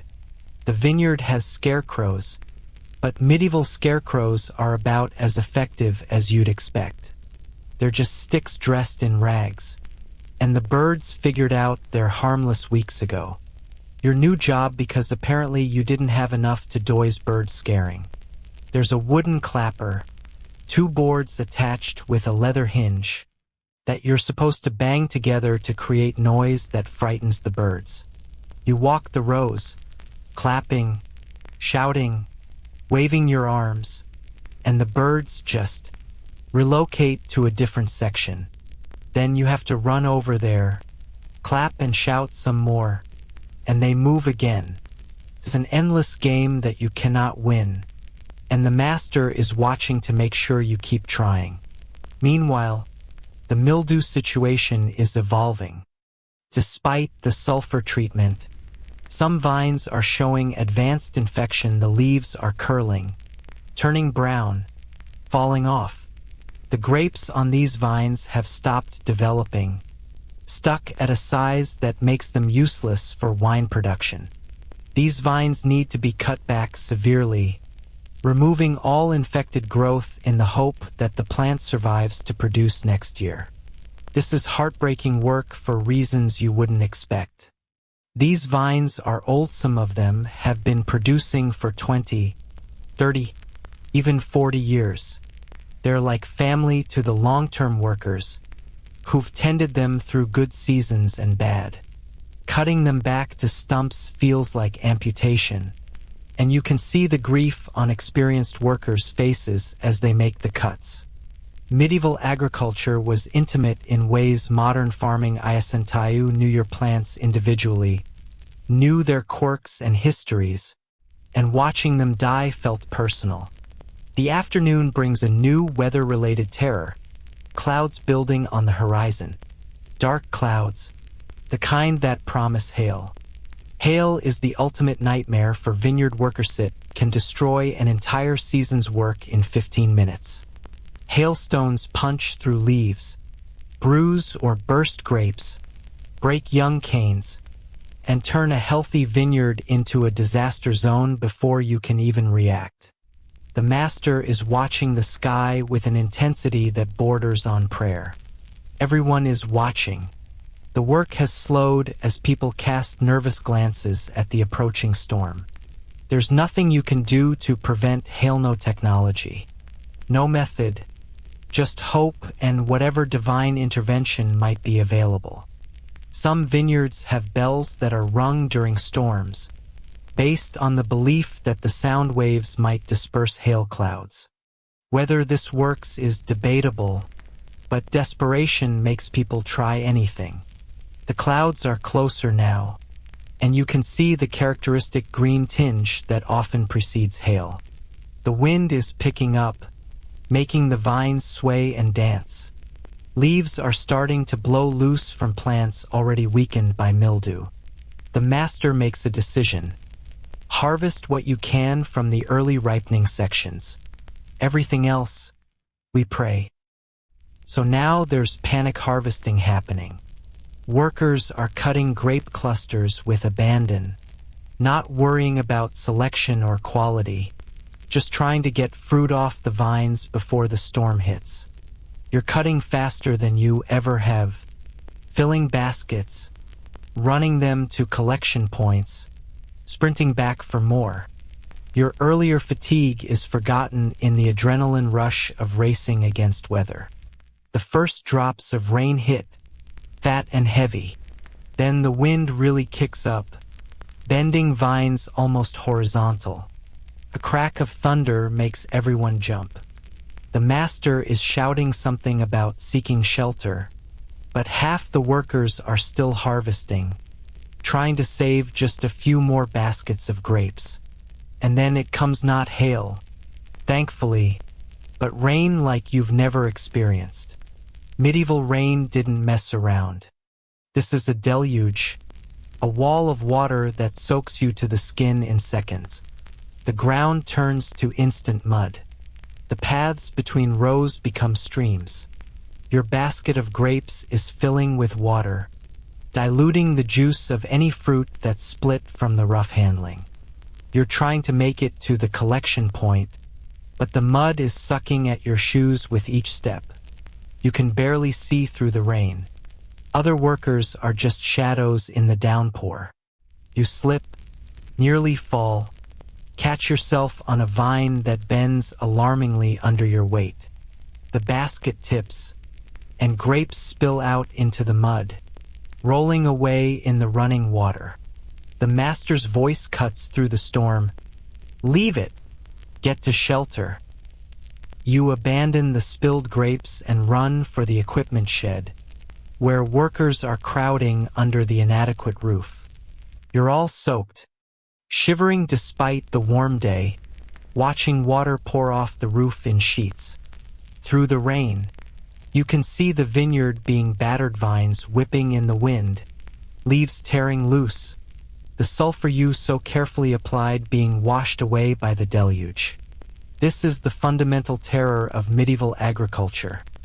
Nature can undo all your work in moments. Months of care, weeks of labor, days of suffering, all of it meaningless if the weather decides to turn against you. And there's nothing you can do but watch and hope the damage isn't catastrophic. The storm passes after maybe 20 minutes, but those 20 minutes have transformed the vineyard. The paths are muddy channels. The vines are battered and dripping. The carefully applied sulfur treatment is largely gone, washed into the soil, which means you'll have to do it all again tomorrow. The early harvested grapes that didn't make it to shelter are ruined, waterlogged, split, or scattered in the mud. The master surveys the damage with a face like stone. Back to work, he finally says.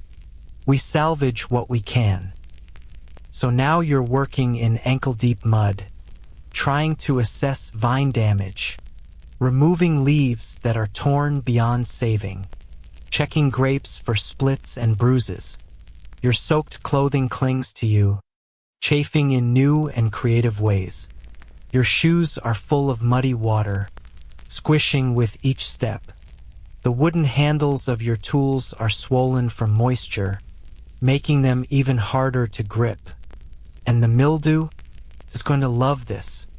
All this moisture, all this humidity of EE just created perfect conditions for fungal growth.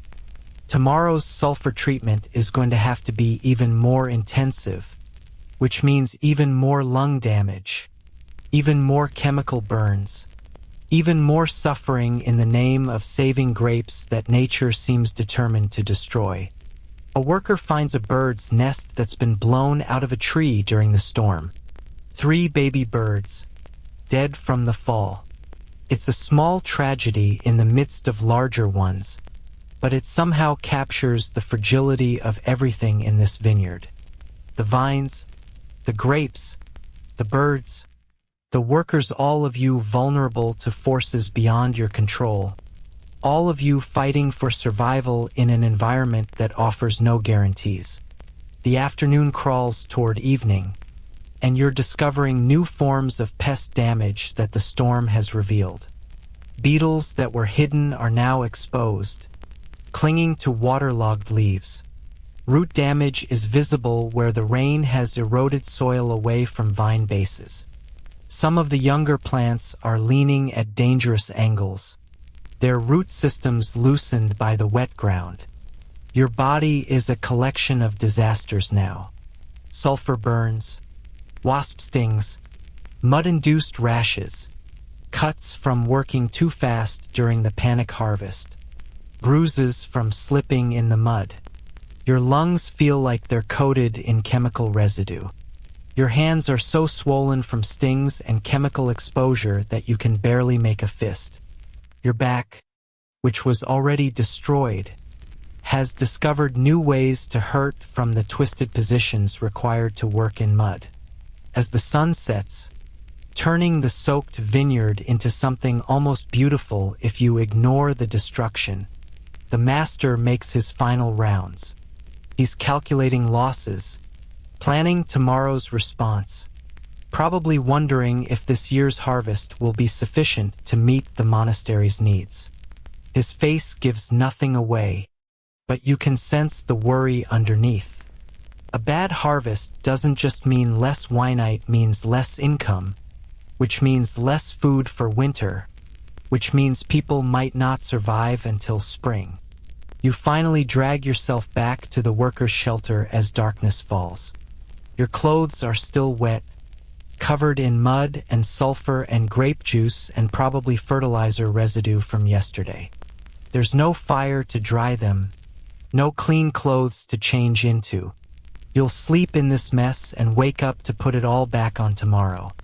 This is why you wouldn't survive in a medieval vineyard, not just the work, but the relentless assault from nature itself. The fungi, the pests, the weather, the constant battle against elements that don't care about your suffering or your efforts. Modern agriculture has solutions for these problems: fungicides, pesticides, weather prediction, insurance. Medieval workers had sulfur, prayer, and the grinding knowledge that despite their best efforts, everything could still fail. Tomorrow, you'll fight the same battles again, probably lose some of them, and the cycle will continue until harvest if you make it that long. The harvest bell rings 3 days earlier than expected, and the panic in the master's voice tells you everything you need to know. Something has gone wrong with the timing, and now the entire vineyard is about to descend into controlled chaos. You're about to experience what medieval harvest was really like: a desperate, violent race against rot, weather, and the competing desperation of every other person who needs these grapes to survive winter. Everything comes off today, the master announces to the assembled workers. The early sections are overripe. The late sections will have to come early. We harvest everything, process everything, or we lose everything. The math of this disaster is simple. Grapes have a narrow window of perfect ripeness. Too early and the wine will be thin and sour. Too late and the grapes begin fermenting on the vine, or worse, rotting. The master has made a calculation based on weather predictions, essentially reading clouds and wind and the behavior of birds, and decided that waiting any longer risks catastrophic loss. So everything happens now, ready or not. The workforce has swelled overnight. People you've never seen before are flooding into the vineyard, workers from other estates whose harvests are finished, townspeople looking for a few days' wages, even children as young as 6 or 7 clutching baskets bigger than they are. The normal crew of 20 has ballooned to maybe 60 people, all of whom are strangers to each other, all of whom are competing for the same piece rate wages. And here's where the violence begins: not physical at first, but the aggressive competition that medieval harvest created. You've been assigned a section, but so has someone else, and you're both racing to pick the same vines because the first person to harvest gets credit for the work. You reach for a cluster, and another hand grabs it simultaneously. There's a moment of eye contact, a silent negotiation of who has more right to this fruit, and then you both pull. The cluster splits. Grapes scatter on the ground. You've both lost, but there's no time to argue about it because there are 100 more clusters on this vine alone. You move to the next one, cutting frantically, and the other worker does the same. You're working side by side now, technically cooperating but actually in ruthless competition, each of you trying to fill baskets faster than the other. The cutting technique you learned so carefully over the past days? Abandoned. Speed is everything now. You're grabbing clusters and cutting without looking, sometimes getting the stem, sometimes cutting into the grape mass itself, releasing juice that runs down your arms. The pruning hook is slippery with grape juice, which makes it dangerous, but you can't slow down to wipe it off. Cut, grab, throw in basket, repeat. Your basket fills in minutes. You hoist it 40 pounds of grapes and your own exhaustion and run toward the collection point. Except the paths are clogged with other workers doing the same thing, so you're pushing through a crowd, elbowing for position, trying not to trip on the uneven ground while carrying weight that makes your shoulders scream. The collection point is chaos.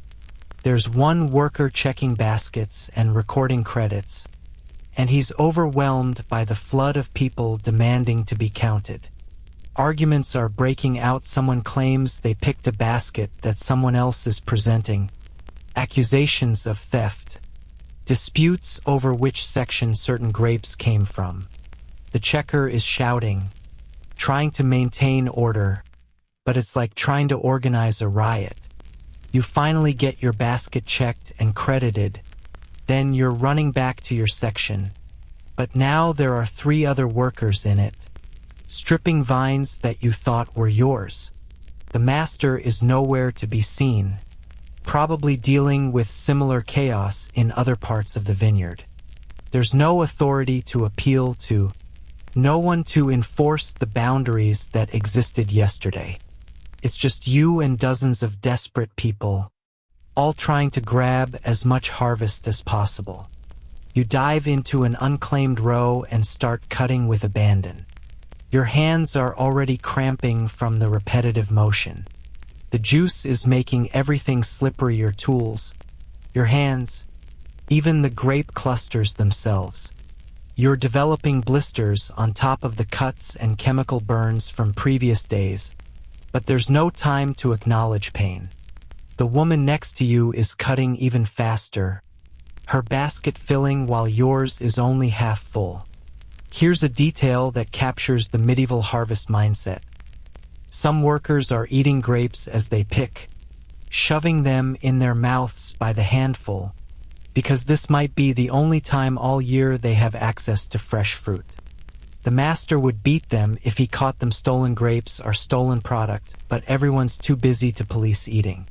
So you see workers with purple-stained mouths, juice running down their chins, grabbing sustenance wherever they can find it. The sun is climbing, and the heat is becoming oppressive. You're sweating through your already filthy clothes, and the grape juice mixing with sweat is creating a sticky coating over your entire body. Wasps are arriving in force, attracted by the smell of crushed fruit and exposed juice. They're landing on you, on the grapes, on everything, and swatting them away means pausing work, which means falling behind. A wasp crawls into your basket, and you don't notice until you grab a cluster and the wasp, feeling threatened, stings your palm. The pain is immediate and electric, shooting up your arm. You drop the cluster, curse, shake your hand, and the wasp flies away to terrorize someone else. Your palm is already swelling, but your basket is only half full, so you switch hands and keep cutting. The collection point is evolving its own system. Workers are forming lines, pushing and shoving for position, because the checker can only process baskets so fast. The wait to get credited is now 10, 15 minutes, which is time you're not picking, which is lost wages. Some workers are leaving their baskets in line and running back to pick more, trusting that no one will steal their harvest. This trust is immediately violated. You watch someone grab an unattended basket and present it as their own. Fight breaks out.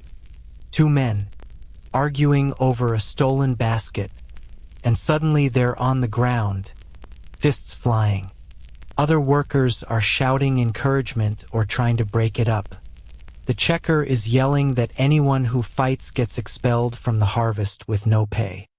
The combatants separate, glaring murder at each other, and the work continues.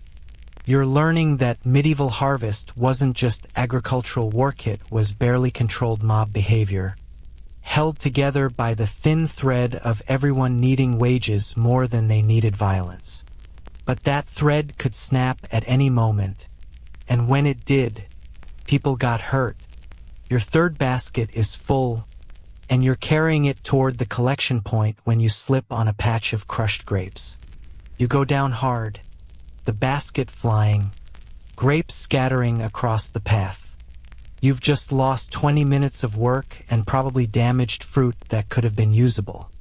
Other workers are stepping over you, around you, not helping because they're all racing their own races. You gather what grapes you can salvage, brush off the dirt and leaves, and add them back to your basket. The checker will probably reject some of this for quality issues, which means less credit, less pay. You're learning the harsh economics of piece rate work. Every mistake directly reduces your income, and there's no safety net, no forgiveness for accidents. The morning stretches toward noon, and you're moving on autopilot. Cut, grab, basket. Cut, grab, basket. Your brain has shut down all unnecessary functions, conserving energy for the physical work. You're not thinking about the pain in your hands, the wasp stings, the cuts, the exhaustion. You're a harvesting machine, running on fumes and desperation. Historians still argue whether medieval harvest created community solidarity through shared suffering, or whether it destroyed communities through ruthless competition. Probably both. You're suffering alongside these people, but you're also competing against them, and those two realities create a social dynamic that's impossible to fully describe. The master finally appears, surveying the chaos, and makes a decision that changes everything. Premium rate for the south section. He shouts, double credit, but the grapes are on a slope. Immediately, half the workforce breaks off and runs toward the south section. You go with them, because double credit means you might actually earn enough to eat well this week. The slope is steep, maybe 30 degrees, and the vines are planted on rough terraces that weren't meant for this many people. Working on the slope is exactly as terrible as you'd expect. You're cutting while standing at an angle, which destroys your balance. The terrace edges are crumbling under the traffic of dozens of workers. Baskets slip and tumble down the slope. Workers chase them. Grapes scatter. Someone loses their footing and slides 10 feet before catching themselves on a vine that bends alarmingly. But the grapes here are premium, perfectly ripe, heavy clusters that will make excellent wine. You can see why the master is offering double rates. The difficulty means most workers would avoid this section, but the quality demands it gets picked. So you're clinging to the slope, cutting with one hand while gripping a vine with the other, filling your basket while fighting gravity. A cluster you're cutting suddenly gives way, and you're falling backward, the slope pulling you down. You land hard on the terrace below, the impact driving the air from your lungs. Your basket has tumbled further down, grapes everywhere. You lie there for a moment, assessing damage-bruised ribs, possibly sprained ankle, definitely new cuts from the rocks on the terrace. No one stops to help. Why would they? Stopping means losing picking time. You drag yourself up, hobble down to collect your scattered grapes, and climb back up to continue working. The ankle protests every step, but you can't stop. The double rate means this is your best chance at decent wages. The midday break, when it finally comes, is barely long enough to eat. You're given bread and water, maybe some cheese if you're lucky. You eat mechanically, too tired to taste anything, and then it's back to the vines. The afternoon shift is somehow worse than the morning. Your body is completely spent, but the grapes don't stop needing to be picked. New workers are arriving, evening reinforcements, people who work other jobs during the day and harvest in the afternoon for extra wages. They're fresh, energetic, taking baskets from vines you thought you had claimed. The competition intensifies. You're moving slower than them, your exhausted body unable to match their fresh start speed. A new crisis emerges. Some grapes are showing signs of rot. Not widespread yet, but the master's gamble of harvesting everything today looks increasingly justified. These rotten clusters need to be identified and separated from the good fruit, which means each basket requires inspection, which slows the crediting process even more. You're in line with your basket when the checker starts pulling out rotten clusters. These can't be counted, he says, tossing them aside. You watch your credit for this basket drop by a third. The grapes looked fine when you picked them, but rot can advance in hours during warm weather. Your wages are literally rotting away as you stand there. The afternoon sun is brutal, beating down on the vineyard without mercy. Workers are starting to collapse from heat and exhaustion. You see a woman go down 3 rows over, just crumpling mid-step. Other workers drag her to shade, pour water on her face, and leave her there to recover or not. There's no time for extended care. Your vision is starting to blur from fatigue and dehydration. You're drinking from the communal water bucket whenever you can, but it's never enough. The work is drawing moisture from your body faster than you can replace it. Your urine, when you take a brief moment to relieve yourself in the vineyard edge, is dark brown, a sign of serious dehydration that would send a modern person to the hospital. But you keep working, because everyone keeps working. The collective desperation creates its own momentum. If you stop, if you slow down, you're not just losing wage, you're falling behind the group, becoming the weak link, the person who might not get hired for next year's harvest. The sun is finally setting when the master calls an end to the day's picking. You've harvested for roughly 14 hours with minimal breaks. Your basket count for the day is, you're not even sure, maybe 8 baskets? 10? The exhaustion has erased your ability to track numbers. You'll find out tomorrow when the final tallies are posted and you learn what you've earned. The vineyard at sunset looks like a battlefield. Stripped vines, scattered grapes, exhausted workers sprawled in the rows where they finally stopped. The collection point is piled high with filled baskets waiting for transport to the processing area. Tomorrow, the chaos continues with crushing and pressing, but tonight, you're allowed to collapse.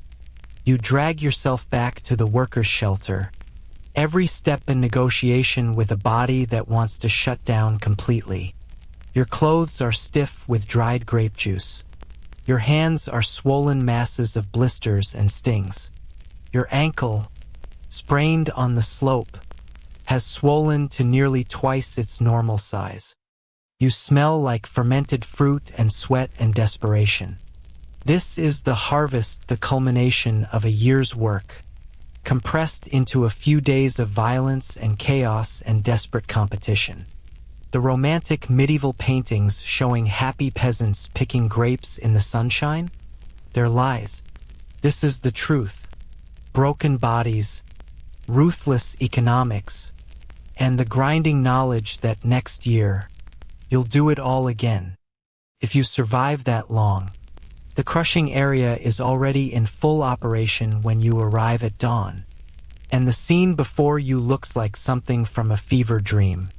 There's a massive wooden vat, maybe 8 feet across and 4 feet deep, filled with grapes to the brim, and standing in those grapes, stomping with methodical rhythm, are 6 workers whose legs have disappeared into the purple mass.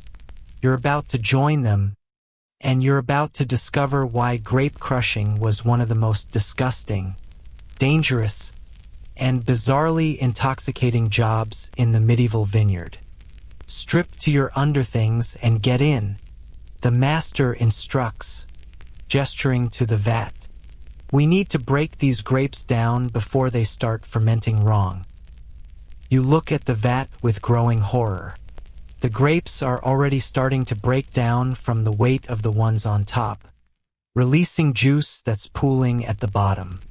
The workers inside are stomping in what looks like a coordinated dance, but you can see the strain on their faces, the way their legs shake with each step.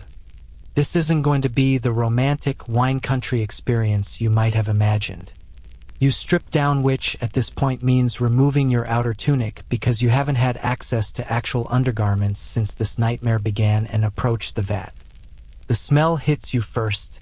Sweet, cloying, already showing hints of fermentation.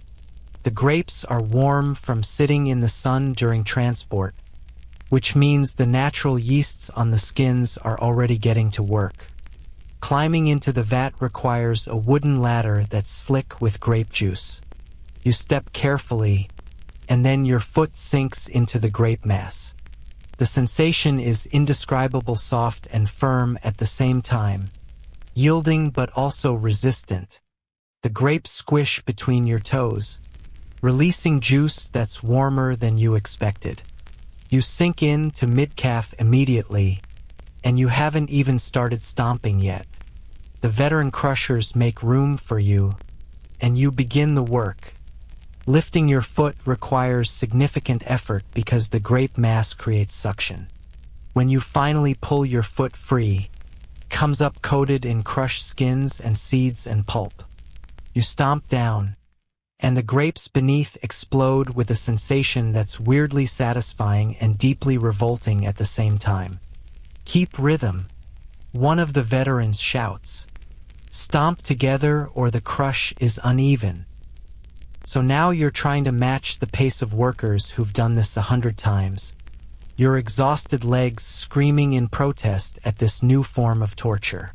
Lift, stomp, lift, stomp. The juice level is rising as more grapes break down, climbing from your ankles toward your knees. The temperature in the vat is increasing, the fermentation is starting, and it generates heat. After 20 minutes, your legs are burning. The muscles you use for stomping aren't the same ones destroyed by harvesting, so you're discovering fresh new pains. The juice is up to your knees now, making each step harder because you're fighting liquid resistance as well as the grape mass. The skins are slippery, causing your feet to slide unpredictably. You almost fall twice, catching yourself on the edge of the vat. Here's where it gets dangerous: the carbon dioxide. As the grapes ferment, they release CO2, which is heavier than air and settles in the vat. At knee height, you're not in immediate danger, but as the juice level rises and you sink deeper, you're getting closer to a gas pocket that can literally suffocate you. Medieval workers knew about this danger. They'd seen people pass out in vats, but their solution was just work faster and don't breathe deep. An hour in, and you're starting to feel lightheaded. The CO2 is affecting you, even at this level. Your head feels fuzzy, your coordination is off, and you're making stomping mistakes that earn you glares from the other workers. One crusher, an old man who's been doing this for decades, is watching you carefully. "If you feel dizzy, get out," he says. "Last year, a young one passed out and drowned in grape juice. Not a good way to go." Drowned in grape juice. That's a death that wouldn't even sound believable if you tried to explain it to someone from the future. But it's a real risk, happening right now, as you stomp in this vat with your faculties slowly being compromised by fermentation gases. The juice is at your thighs now, and the color is incredible deep purple red, staining your skin in ways that will last for weeks. Your legs look like they belong to someone else, some purple-skinned creature from a medieval bestiary. The staining isn't just cosmetic. The grape tannins are actually bonding with your skin proteins, creating a semi-permanent dye job. But here's the really weird part: you're starting to feel drunk. Not from drinking, from absorption through your skin and inhalation of alcoholic vapors.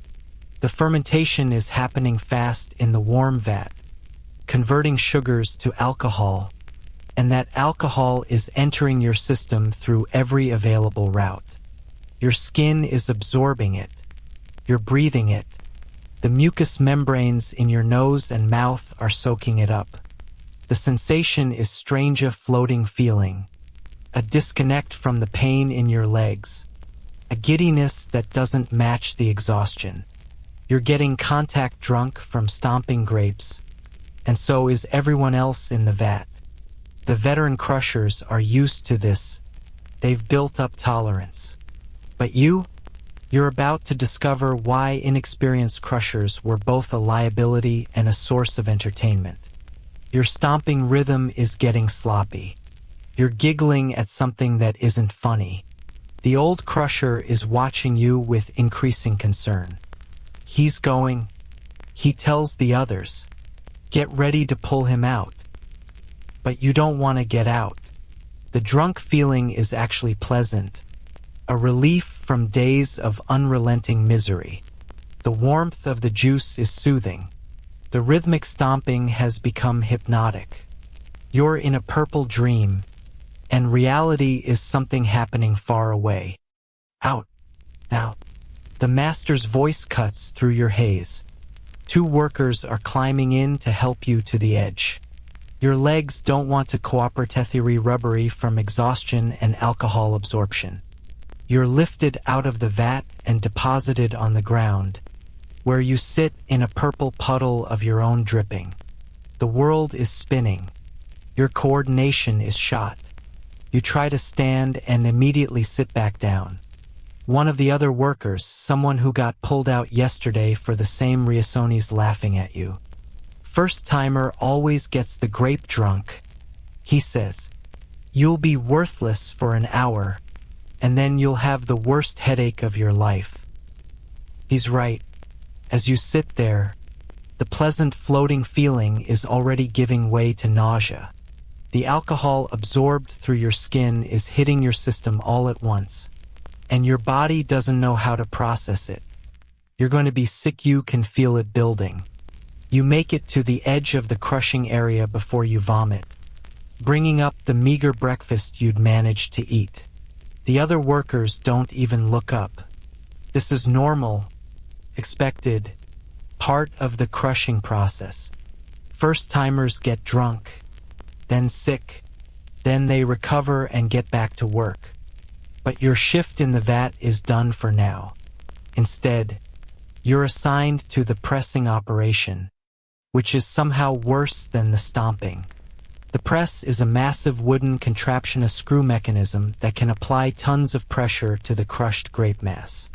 The partly crushed grapes from the vat are loaded into the press basket, and then the screw is turned to squeeze out every last drop of juice. Your job is turning that screw. There's a long wooden beam attached to the screw, and you and 3 other workers grab onto it and walk in circles, turning the mechanism. The first few rotations are easy. The press is just beginning to engage. Then the resistance builds. You're pushing hard, feet slipping on the juice-slick floor, trying to move a beam that feels like it's attached to the earth itself.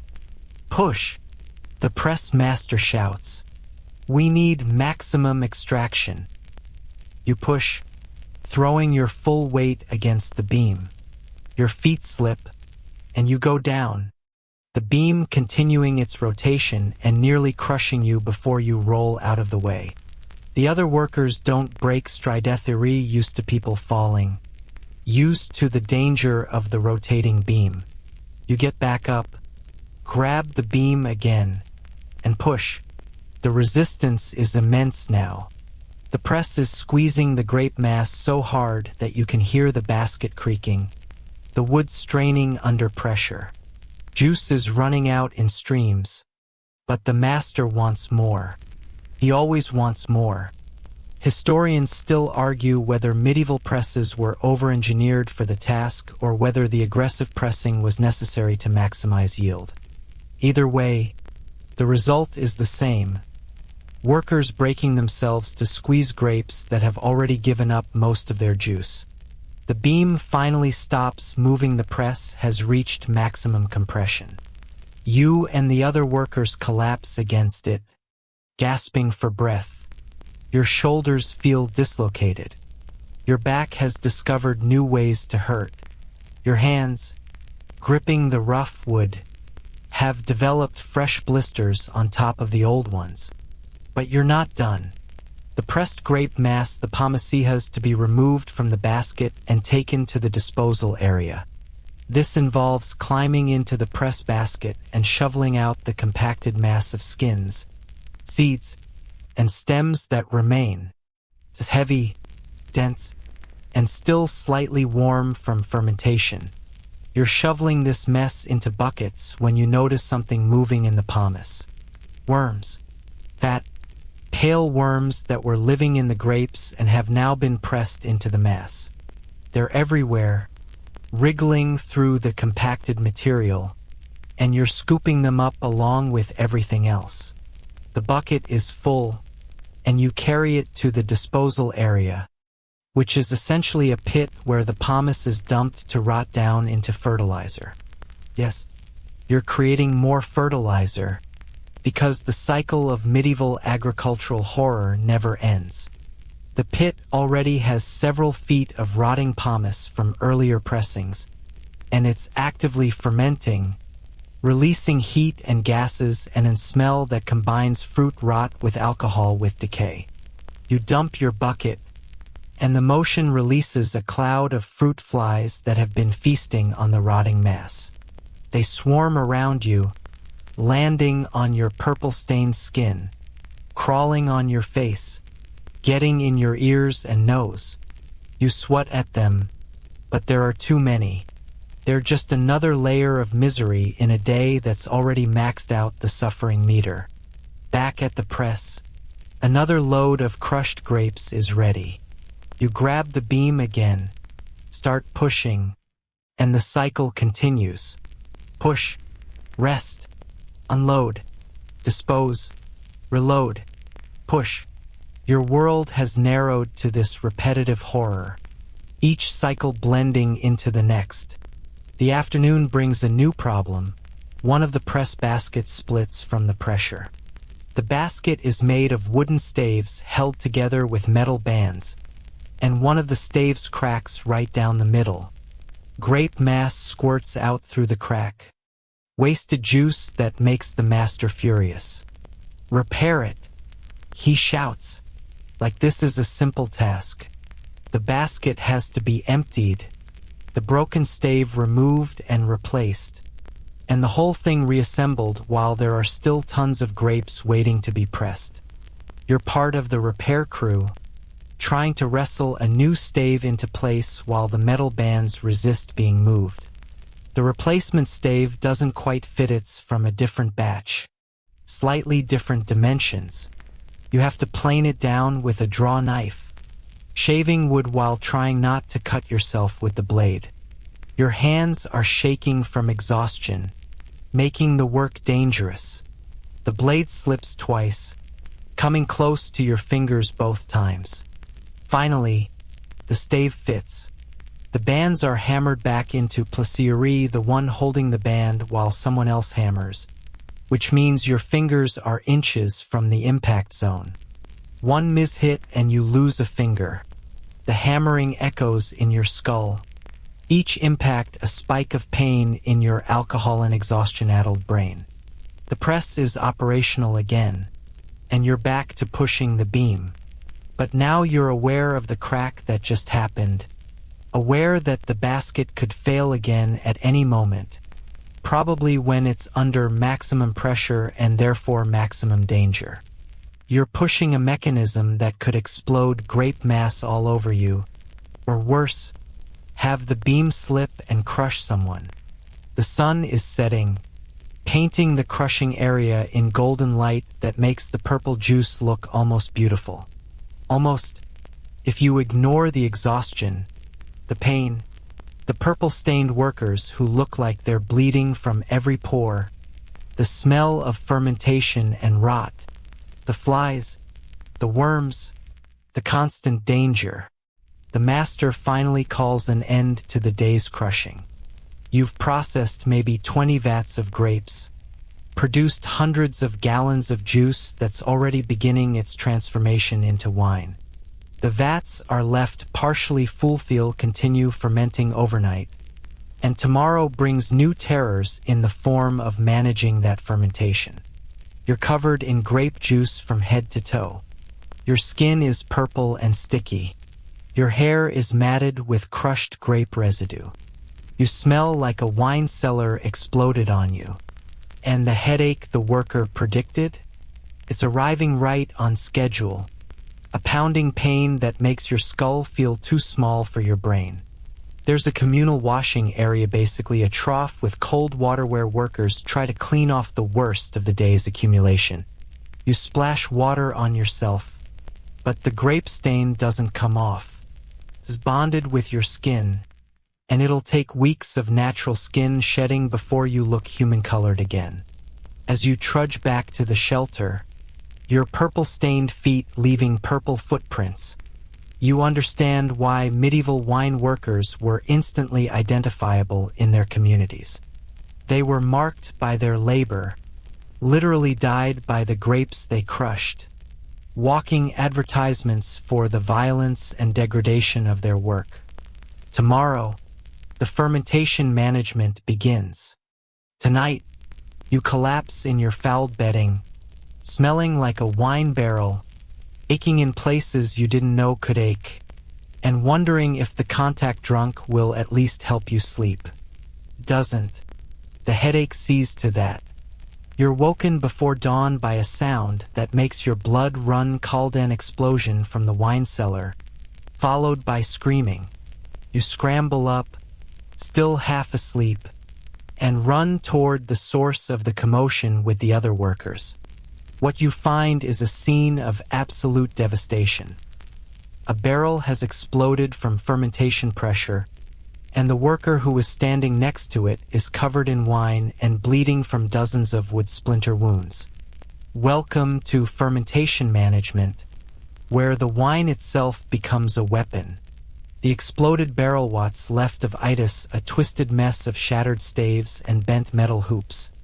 Wine is everywhere, flooding the cellar floor, running between the other barrels like rivers of blood. The injured worker is being dragged away, his face a mask of splinters and shock. You can see wood embedded in his cheeks, his arms, even his chest where the barrel exploded outward with the force of a small bomb. This is why we check pressure twice daily. The master says, appearing beside you with the weariness of someone who's seen this happen before. That barrel was building pressure all night. Should have been vented yesterday. Now we've lost 200 gallons of wine and possibly a worker. The economics of this disaster are clear on his face. The wine is replaceable barely, but possible. The worker? There are always more desperate people. It's the lost production time that really hurts. The hours that will now be spent cleaning up this mess instead of managing the other barrels that are all ticking time bombs. You're assigned to the cleanup crew, which means scooping wine-soaked wood fragments out of the flooding cellar while trying not to step on the larger splinters that could go straight through your thin shoe soles. The wine is already starting to turn exposed to air, contaminated with wood particles and probably the injured worker's blood. It's going to be vinegar within days. But here's the medieval solution to waste. Nothing is truly wasted. The ruined wine will be collected, boiled down, and turned into cooking vinegar or used for cleaning. The wood splinters, once dried, will become kindling. Even the metal hoops from the destroyed barrel will be salvaged and reforged. In a world where everything is scarce, disaster just means creative recycling. You're knee-deep in spilled wine, scooping debris into buckets, when the master starts explaining your actual job for the day. The remaining barrels need pressure checks. You'll learn to read the signs of dangerous fermentation before they explode. He leads you to a row of barrels, each one containing hundreds of gallons of actively fermenting wine. The fermentation process is violent. You can hear it even from outside the barrels. A bubbling, churning sound like the wine is boiling. The barrels themselves are warm to the touch, the chemical reactions inside generating significant heat. Put your ear to the barrel. The master instructs, demonstrating on the nearest one. You do the same on the next barrel, pressing your ear to the wood. And the sound is incredible, not just bubbling, but creaking, groaning, the sound of wood under stress from internal pressure. It's like listening to a living thing, something angry trapped inside. Hear that high-pitched tone? The master asks. You nod, though you're not entirely sure which of the many concerning sounds he means. That means pressure is building faster than the bung can release it. This barrel needs venting. The bung is the wooden plug sealing the barrel's opening. Venting involves carefully loosening it to release pressure without releasing so much that the wine is exposed to air and begins turning to vinegar. It's a delicate operation that requires judgment you don't possess and tools that are, predictably, dangerous. The master hands you a wooden mallet and a small pry bar. Tap the bung gently to loosen it. Too hard and it shoots out like a crossbow bolt. Too gentle and the pressure keeps building. You position the pry bar against the bung and tap with the mallet. Nothing happens. You tap harder. Still nothing. The master is watching with an expression that says he knows exactly what's about to happen. You tap harder still, and the bung suddenly releases with explosive force. Wine sprays out in a geyser, hitting the ceiling, coating you from head to waist, filling your mouth and nose with partially fermented grape juice that tastes like alcohol and vinegar had a baby and that baby was angry. The pressure release sounds like a scream CO2 and wine vapor roaring out of the barrel in a cloud that makes your eyes water and your lungs seize. You're coughing, choking, wine running down your face, and the master is actually laughing. Every new cellar worker does that exact thing. He says, "Now you know when the bung resists. It's under pressure. Loosen it slowly, in stages, letting pressure escape gradually." You move to the next barrel, traumatized by the first experience, and this time you're cautious to the point of paralysis. You tap so gently that it takes 15 minutes to loosen the bung enough for pressure release. The master watches, saying nothing, letting you learn through tedious experience. This time, the wine barely hisses out, a controlled release that doesn't coat you in fermented grape juice. "Better," he says. "Now do that for every barrel in this cellar. Twice today, twice tomorrow, twice every day until fermentation slows." You look around the cellar. There are easily 50 barrels here.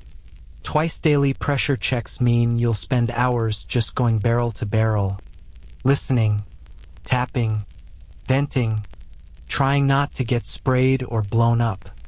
And this is just one cellar. The monastery has 3.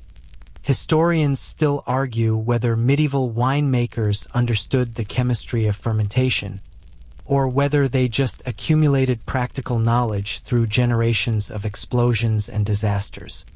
Either way, the result was a set of techniques that worked, even if the workers performing them had no idea why. The barrel inspections continue. You're developing an ear for the dangerous sounds, that high-pitched stress tone, the ominous silence that means fermentation has stopped, which could indicate the wine has died, the aggressive bubbling that suggests violent fermentation is underway. Each barrel is a puzzle, and you're solving it with inadequate information and the constant awareness that you could be one tap away from explosive disaster. Some barrels are perfect gentle fermentation, minimal pressure, the wine transforming smoothly from juice to alcohol. Others are nightmares building pressure faster than it can be released, threatening to explode at any moment, requiring constant attention and venting. You're learning to prioritize, checking the problem barrels more frequently, but this means you're essentially living in the cellar now. Your entire day consumed by pressure management. The cellar environment is its own special torture. It's cool, which sounds nice until you realize you're soaking wet from wine spray and the cold is seeping into your bones. The air is thick with CO2 from fermentation, making you lightheaded and short of breath. The smell is overwhelming concentrated alcohol vapor mixed with the yeasty smell of fermentation and the woody smell of the barrels themselves. And the lighting is terrible. Medieval cellars were deliberately kept dark to maintain stable temperatures, which means you're working by candlelight or oil lamp, trying to inspect barrels in flickering shadows that make everything look ominous. You've already mistaken shadows for cracks in barrels twice, and actually missed a real crack once because it was hidden in darkness. That crack you missed? You discover it when wine starts seeping out, running down the barrel side in a purple stream. This is a Chris Issa leaking barrel means potential contamination, oxygen exposure, and loss of product. You call the master, who appears with tools and a grim expression. We'll patch it, he says, like this is routine. And Isparel maintenance is constant because wood expands and contracts with temperature and humidity changes, creating cracks and gaps. The patch involves driving a wooden wedge into the crack and sealing it with a mixture of beeswax and pitch. You're holding the wedge while the master hammers it in, and each blow sends vibrations through the barrel that you can feel through your hands. The barrel is under pressure from fermentation, and you're hammering something into it, which feels like exactly the wrong thing to do. But the master knows his craft, the wedge seats properly, the leak stops, and a coating of wax pitch mixture seals the repair. That'll hold until we can empty and recooper the barrel next season, he says, moving on to the next crisis, because there's always a next crisis in a wine cellar. Your hands are sticky with pitch now, which doesn't come off with water or wine. It's going to be there until it wears off naturally, adding another layer to the accumulated filth that is your body. You've given up on cleanliness as a conceptierie, just a mobile collection of agricultural residues now. The afternoon brings a new horror: barrel rotation. Wine barrels need to be turned regularly during fermentation to keep the sediment from settling too heavily on one side. This involves physically rotating hundreds of pounds of barrel and wine, using wooden levers and brute strength and techniques that haven't changed since Roman times. You and another worker position levers under a barrel, and on the count of 3, you lift and push, trying to roll the barrel a quarter turn. The barrel rocks, teeters, and then moves with terrifying speed, rotating faster than you intended. It slams down on its new position with a crash that makes you certain it's split open. But it holds, the wood groaning but intact, and you breathe again. 49 more barrels to rotate. By the 10th barrel, your back is beyond pain. By the 20th, your arms are trembling so badly you can barely hold the lever. By the 30th, you're moving on pure fear of the master's reaction if you stop. Fear of losing wages. Fear of being replaced by one of the dozens of desperate people waiting for work. The rotation work is interrupted by a shout from across the cellar. A barrel is foaming white foam erupting from around the bung, a sign that fermentation has gone wrong somehow. The master runs over, you follow, and the diagnosis is immediate: Wild yeast contamination. The wine is ruined. The master says flatly, "We'll have to empty this barrel and try to salvage what we can by distilling it for spirits or vinegar." Emptying a barrel means opening the bung fully and letting the wine drain out into collection vessels. You're assigned to hold the vessels while the master controls the flow.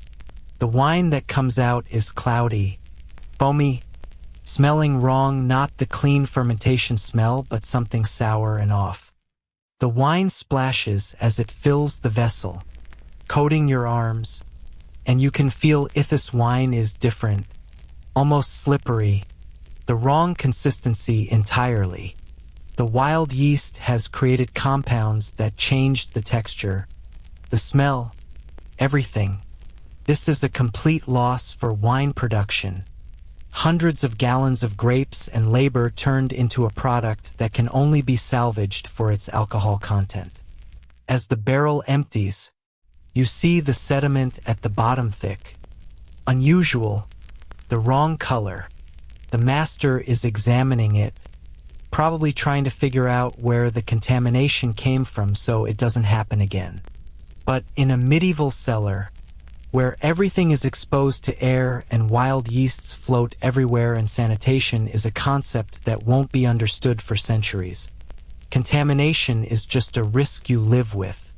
The empty barrel has to be cleaned immediately before the wild yeast colonizes the wood and ruins future batches. This involves filling the barrel with boiling water, which you have to carry from the kitchen in buckets that are trying to scald you, and then adding vinegar to kill any remaining yeast. You're pouring boiling water into the barrel, and the steam that rises is incredibly hot, acidic from the wine residue, carrying the smell of contamination and failure. The steam burns your face, your arms, any exposed skin. The barrel itself becomes hot enough that touching it leaves you with burns that will blister later. After the hot water treatment, the barrel has to be scrubbed inside. This involves someone climbing into the barrel, and that someone is you, because you're the newest worker and therefore get the worst jobs. You're inside the barrel with a stiff brush, scrubbing the interior surfaces while breathing steam and vinegar fumes in an enclosed space that's still hot from the boiling water. The inside of a barrel is dark, cramped, and intensely claustrophobic. You can barely move your arms to scrub. The curve of the wood presses in on all sides. The smell is overwhelming, concentrated by the enclosed space. You're sweating from the residual heat, the moisture running down into your eyes, and you're starting to panic from the confinement. Keep scrubbing. The master's voice echoes from outside. "I need to see bare wood before you come out." So you scrub, your arms aching, your lungs burning from the fumes, your mind screaming that you're trapped in a wooden coffin. You scrub until your hands bleed, until the brush starts falling apart, until finally the master judges the barrel clean enough. Getting out is harder than getting in. The barrel opening is small, and you've somehow twisted yourself into a position that doesn't easily reverse. You're stuck for a moment, genuinely stuck, wedged in the opening while panic rises. Then hands grab you from outside, pulling, and you emerge like a birth in reverse, gasping and shaking. The master glances at you, sees that you're on the edge of breakdown, and makes a decision. You're done with barrels today. Go help with the bottle filling. Bottle filling sounds simple, maybe even easy compared to barrel management. You're about to learn that there's no such thing as an easy job in medieval wine production. The bottle, ceramic or glass, if the monastery is wealthy, are being filled from smaller barrels of wine that's deemed ready for storage or sale. Your job is to hold the bottle while another worker operates the tap, controlling the flow. Simple, right? Wrong. The tap sticks, releases suddenly, sprays wine everywhere. The bottles are irregular shapes because medieval glassmaking was inconsistent, so they don't sit stable and tip over constantly. The wine is still slightly active with fermentation, so it foams when disturbed, overflowing the bottles and wasting product. You're covered in wine again. The bottles are half filled with foam, and the master is calculating losses that will come out of someone's wages, probably yours. The bottle filling continues through the evening, each bottle a small disaster, until finally you've filled the quota and you're released. You stumble out of the cellar into the evening air, and the oxygen hits your CO2-saturated lungs like a drug. You're dizzy, lightheaded, probably mildly poisoned from breathing fermentation gases all day. Your clothes are soaked with new wine, old wine, contaminated wine, every variety of grape juice in various stages of becoming alcohol. The injured worker from this morning's explosion? You learn he died an hour ago from his wounds, with splinters in deep tissue, infection setting in faster than anyone could treat it, and another life claimed by wine production. The monastery will say prayers for his soul. His family will get a portion of his wages. And tomorrow, someone else will take his place in the cellar, because the wine doesn't stop fermenting just because someone died. This is the Lord's wine, the monastery's wine, the product that funds everything from cathedral construction to feeding the poor. And it demands sacrifice of bodies, of health, of lives. The noble who drinks this wine will never know about the explosions, the contamination, the worker who died covered in splinters. He'll just taste the vintage and judge whether it's worthy of his table. You collapse in your bedding, smelling like a wine cellar, sticky with pitch and wax, purple-stained and broken. Tomorrow brings more pressure checks, more rotations, more chances for barrels to explode or wine to spoil or workers to die. But tonight, you just lie there, listening to your heartbeat and wondering if the next barrel explosion will have your name on it. You're 3 weeks into this nightmare, and your body is starting to give very clear signals that it's not going to make it to spring. The cough that started 5 days ago has progressed from annoying to concerning to actively bloody urine, spitting up pink-tinged phlegm from lungs that are probably scarred from sulfur exposure and fermentation gases. The chemical burns on your legs have become infected, weeping fluid that soaks through your hose and attracts flies. Your hands, destroyed by cuts and blisters and chemical exposure, are developing that telltale red streaking that means infection is spreading up your arms. And that's just the visible damage. The morning routine has become a calculation of what hurts least. Sitting up sends shooting pains through ribs that might be cracked from a fall you don't even remember taking. Standing makes your infected legs scream. Walking requires a limping shuffle because your sprained ankle never got a chance to heal and has now become a permanent injury. You're moving like an old man, and you're probably in your 20s in this scenario, if we're being generous about medieval worker ages. The other workers are evaluating you with eyes that have seen this progression 1,000 times. They know what you're starting to understand. You're not going to survive this. The question isn't whether you'll make it to spring, it's how many more days you have before your body completely fails. Here's the statistical reality of medieval vineyard work that really drives it home. Studies of monastery records show that vineyard workers had a life expectancy roughly 10 to 15 years shorter than other agricultural laborers, and they were already working with a baseline life expectancy in the 40s if they survived childhood. The combination of chemical exposure, physical trauma, occupational hazards, and disease created a death rate that was genuinely shocking even by medieval standards. Your lungs are the first major system failing. Every breath is a rattling wheeze. and you're not getting enough oxygen to sustain the physical labor you're still being required to perform. The sulfur you inhaled has damaged the delicate tissue, creating scarring that reduces lung capacity. The fermentation gases have irritated airways, making them prone to infection. The constant dust from the vineyard pollen, mold spores, plant matter has triggered responses that won't be called asthma for another few centuries, but are definitely making breathing nearly impossible. You're working in the vineyard, trying to complete the autumn cleanup tasks that prepare vines for winter, and you have to stop every few minutes to cough. Each coughing fit brings up more blood-tinged mucus and leaves you gasping, bent double, while the world spins around you. The master watches these episodes with increasing annoyance, not concern. Not sympathy, just irritation that you're slowing down production.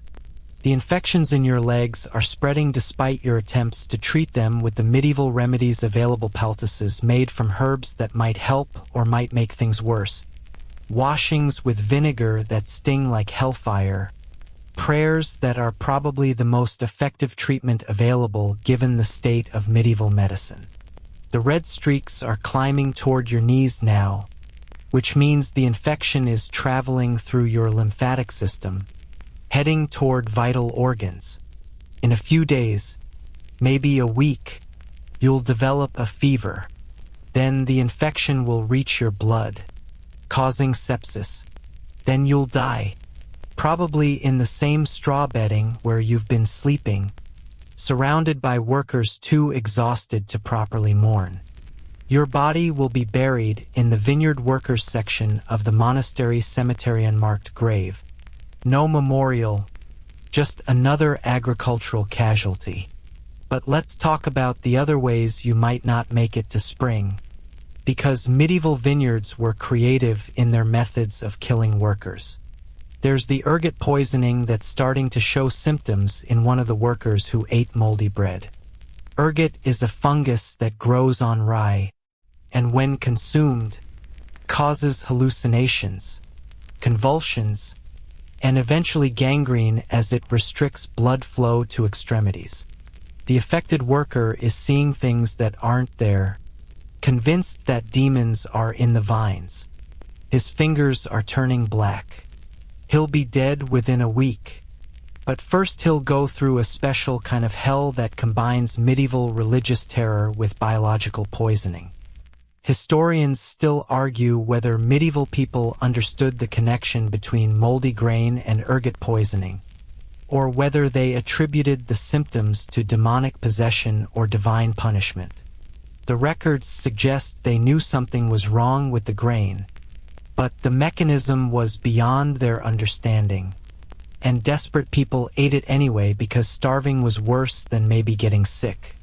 There's the parasitic infection that several workers are showing, probably from the fertilizer exposure. Probably intestinal worms that are now competing with the workers for nutrition. You can see it in their faces, the sunken eyes, the protruding bellies despite obvious starvation, the listlessness that comes from having your digestive system colonized by organisms that are literally eating you from the inside. You're probably infected too. That day when fertilizer splashed in your mouth, those moments when you ate without washing your hands because there was no water available, every one of those was a potential exposure, and the odds of avoiding infection while working in conditions of medieval hygiene are essentially zero. You'll start showing symptoms soon: the belly distension, the nutrition deficiency despite eating, the passage of worms in your stool that will make you understand exactly what's happening inside you. There's the tuberculosis that's spreading through the workers' quarters. One person coughing in an enclosed space where 20 people sleep packed together. It's a perfect transmission scenario. TB was everywhere in medieval Europe, but it was especially prevalent in populations that were malnourished, overworked, and living in close quarters. The symptoms start slowly. The cough you already have could be TB rather than just sulfur damage. Then comes the night sweats, the weight loss, the bloody sputum, the slow wasting away that gives the disease its other name, consumption. Your cough could kill everyone you're sleeping near, or their coughs could kill you. It's a collective death sentence playing out in slow motion, and there's no treatment, no isolation protocols, no understanding of contagion beyond bad air theories that lead to useless interventions like burning herbs or opening windows that just spread the disease faster. There are the traumatic injuries that haven't healed and never will. That worker with the crushed hand from the cart accident 2 weeks ago? The hand is rotting now, turning gangrenous because the bones were shattered and there's no way to properly set them or clean the wound. He'll die of the infection, but first he'll endure the medieval solution to gangrene. Amputation with a saw and no anesthetic beyond alcohol and perhaps something to bite down on. You've been lucky so far. Your injuries are painful and disabling but not immediately life-threatening. But every day brings new chances for catastrophic trauma. A tool failure that sends a blade into your leg. A fall from a ladder that breaks your spine. A barrel explosion that fills you with wooden shrapnel. A cart that rolls over you when the brake fails. The Vineyard is an endless catalog of ways to be maimed or killed, and you're playing statistical Russian roulette every single day. The malnutrition is accelerating all of these problems. The food you're getting: bread, occasional vegetables. Rarely any meat isn't sufficient for the caloric demands of vineyard labor. Your body is consuming itself, breaking down muscle tissue for energy, weakening your immune system, making every infection more dangerous and every injury slower to heal. You've lost weight you couldn't afford to lose. Your ribs are visible. Your face is gaunt. Your body is cannibalizing itself to keep you moving, and soon there will be nothing left to cannibalize. Starvation won't be the cause of death on any record. It'll be the infection or the injury or the disease, but starvation will be the underlying reason, the foundational weakness that made everything else fatal. The cold is coming too. You can feel it in the morning air. See it in the frost that's starting to appear on the vines. Winter in a medieval vineyard isn't a rest period. There's pruning, maintenance, equipment repair, all of it done in freezing temperatures while wearing inadequate clothing. The cold will make your infections worse. It'll exacerbate your lung damage. Every breath of frigid air a new insult to damaged tissue. It'll make injuries more painful and less likely to heal. And the shelter you're living in? It's not built for winter. It's a summer structure: thin walls, gaps in the roof, no heating beyond what body warmth 20 people can generate. Workers die in their sleep during winter, simply freezing to death while unconscious, their bodies unable to generate enough heat to survive the night. You might go to sleep one night and simply not wake up, your damaged body finally giving up the fight against cold and disease and exhaustion. Here's a detail that really captures the hopelessness. The monastery keeps records of worker deaths because they need to know when to hire replacements. You're not a person in these records, a labor unit that will need to be replaced when you fail. The monk who maintains these records has probably already made a note about you, estimating based on your visible decline when you'll need to be replaced. Maybe he's even started looking for your replacement, because workers with your symptoms rarely last long. The other workers are starting to avoid you, not out of cruelty but out of practical recognition that you're contagious. Your cough, your infections, whatever diseases are incubating in your body, all potential threats to everyone around you. In a modern context, you'd be in a hospital, isolated, receiving treatment. In a medieval vineyard, you're just another source of contagion that people try to stay upwind of. Your mind is starting to go too. The constant pain, the lack of sleep, the malnutrition, the toxic exposures theory, all affecting your cognitive function. You're having trouble remembering instructions. Simple tasks require intense concentration. You're experiencing moments of confusion where you're not sure where you are or what you're supposed to be doing. This isn't just exhaustion. This is genuine neurological damage from the accumulated insults to your system. The master has noticed your decline. He's already calculating the point at which you become more liability than asset. Maybe a few more days of minimal productivity. Maybe a week if you can keep working at reduced capacity. Then you'll be let go at fired exactly, because that implies employment contracts that don't exist, but simply not given work assignments. You'll be expected to leave the vineyard, find work elsewhere, or more likely, find a place to die that isn't the monastery's responsibility. Where do failed vineyard workers go? Some make it to hospitals, medieval charitable institutions that are more hospices than treatment centers. Places to die with some dignity rather than in a ditch. Some return to families if they have them, bringing their diseases and disabilities home to be cared for until death.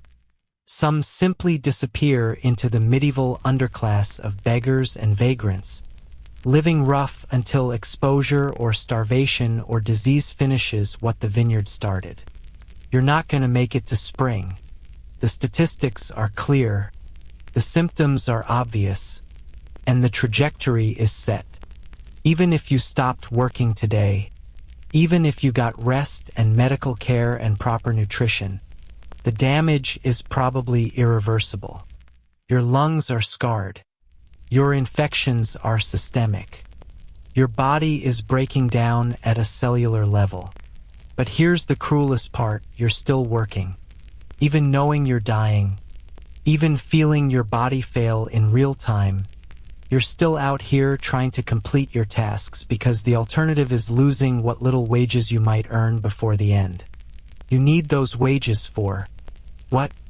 A better funeral? To send something to family? Just the dignity of having earned something before you died? The other workers watch you struggle and see their own futures. The young ones, if they're smart, are looking for ways out, other trades, other opportunities, anything that isn't this slow death in the vines. The older ones have accepted this fate. They've survived longer than most, and they know their own expiration dates are approaching. They're all living on borrowed time, and you're just the most obvious reminder of what's coming for everyone. The sunset over the vineyard is beautiful golden light on autumn leaves, the vines settling into dormancy, the promise of winter rest. It's peaceful, serene, the kind of scene that would make a lovely painting.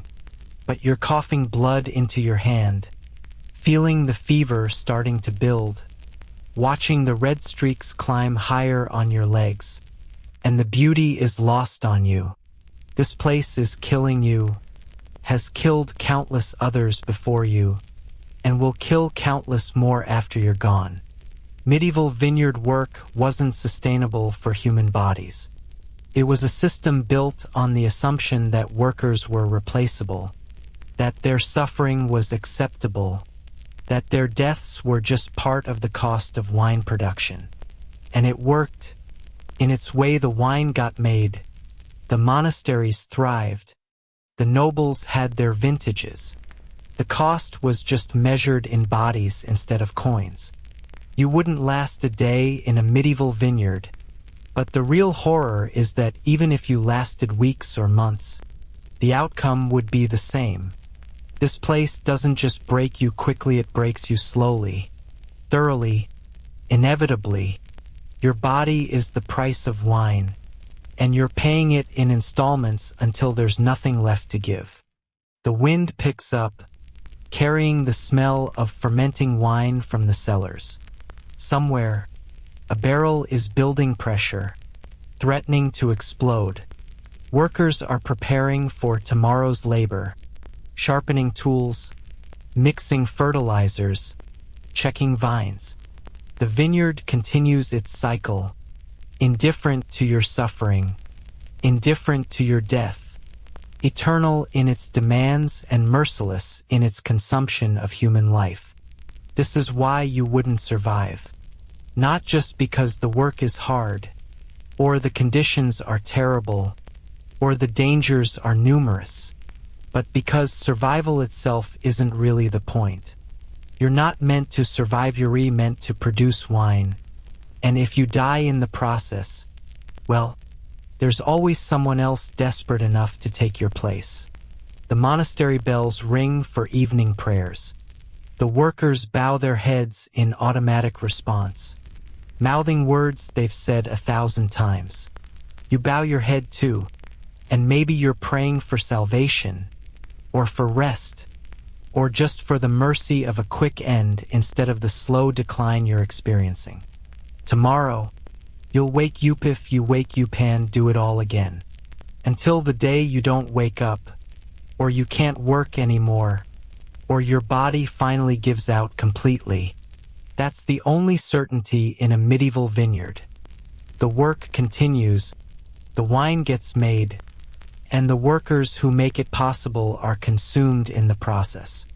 But let's step back from all of that now. Let the vineyard fade into the distance. Let the purple stains and the aching muscles and the sulfur-burned lungs drift away like morning mist on the vines. You're not there anymore. You're here, safe and warm, far removed from the medieval world where wine cost more than lives and where the beautiful bottles on noble tables contain suffering measured by the drop. The truth is, you've survived something that countless people couldn't have witnessed. Through this journey, the reality of labor that built a world you'd barely recognize. Work that made luxuries possible through methods that would horrify us today. Those vineyards still exist in some form. Those wines still flow. But the cost is different now. The methods have changed. The bodies aren't broken quite so thoroughly anymore. Your own body, the one you're resting in right now, is a miracle of modern existence unmarked by chemical burns, unscathed by medieval tools, breathing easily without sulfur-scarred lungs. You can rest without fear of barrel explosions or wasp swarms, wake without the bell commanding you to impossible labor, move through your days without calculating which infection might kill you first. This is the gift of time and distance. You get to know the horror without having to live it. Let the vineyard workers rest too, in whatever way brings peace. Their suffering is over. Their battles with vines and weather and cruel economic systems have ended. They're just stories now, whispers in the historical record, purple stains faded from skin that returned to dust centuries ago. They deserve rest, and so do you. Feel your breathing slow, deep and easy, pulling in air that's clean and safe. Feel the surface beneath you, supporting your weight without demanding labor in return. Feel the darkness around you, gentle and protective, not the threatening dark of a medieval hovel, but the peaceful dark of rest earned and rest given freely. The vineyard is far away now, impossibly distant, separated by centuries and circumstances and the simple, profound difference between then and now.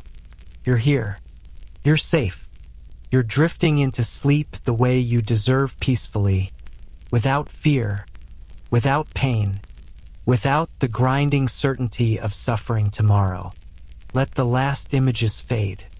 The golden light on autumn vines, the purple stains washing clean, the workers finally laying down their tools, everything settling into stillness, into silence, into the deep, restorative dark where all stories go to rest, and where you, too, can finally, completely rest.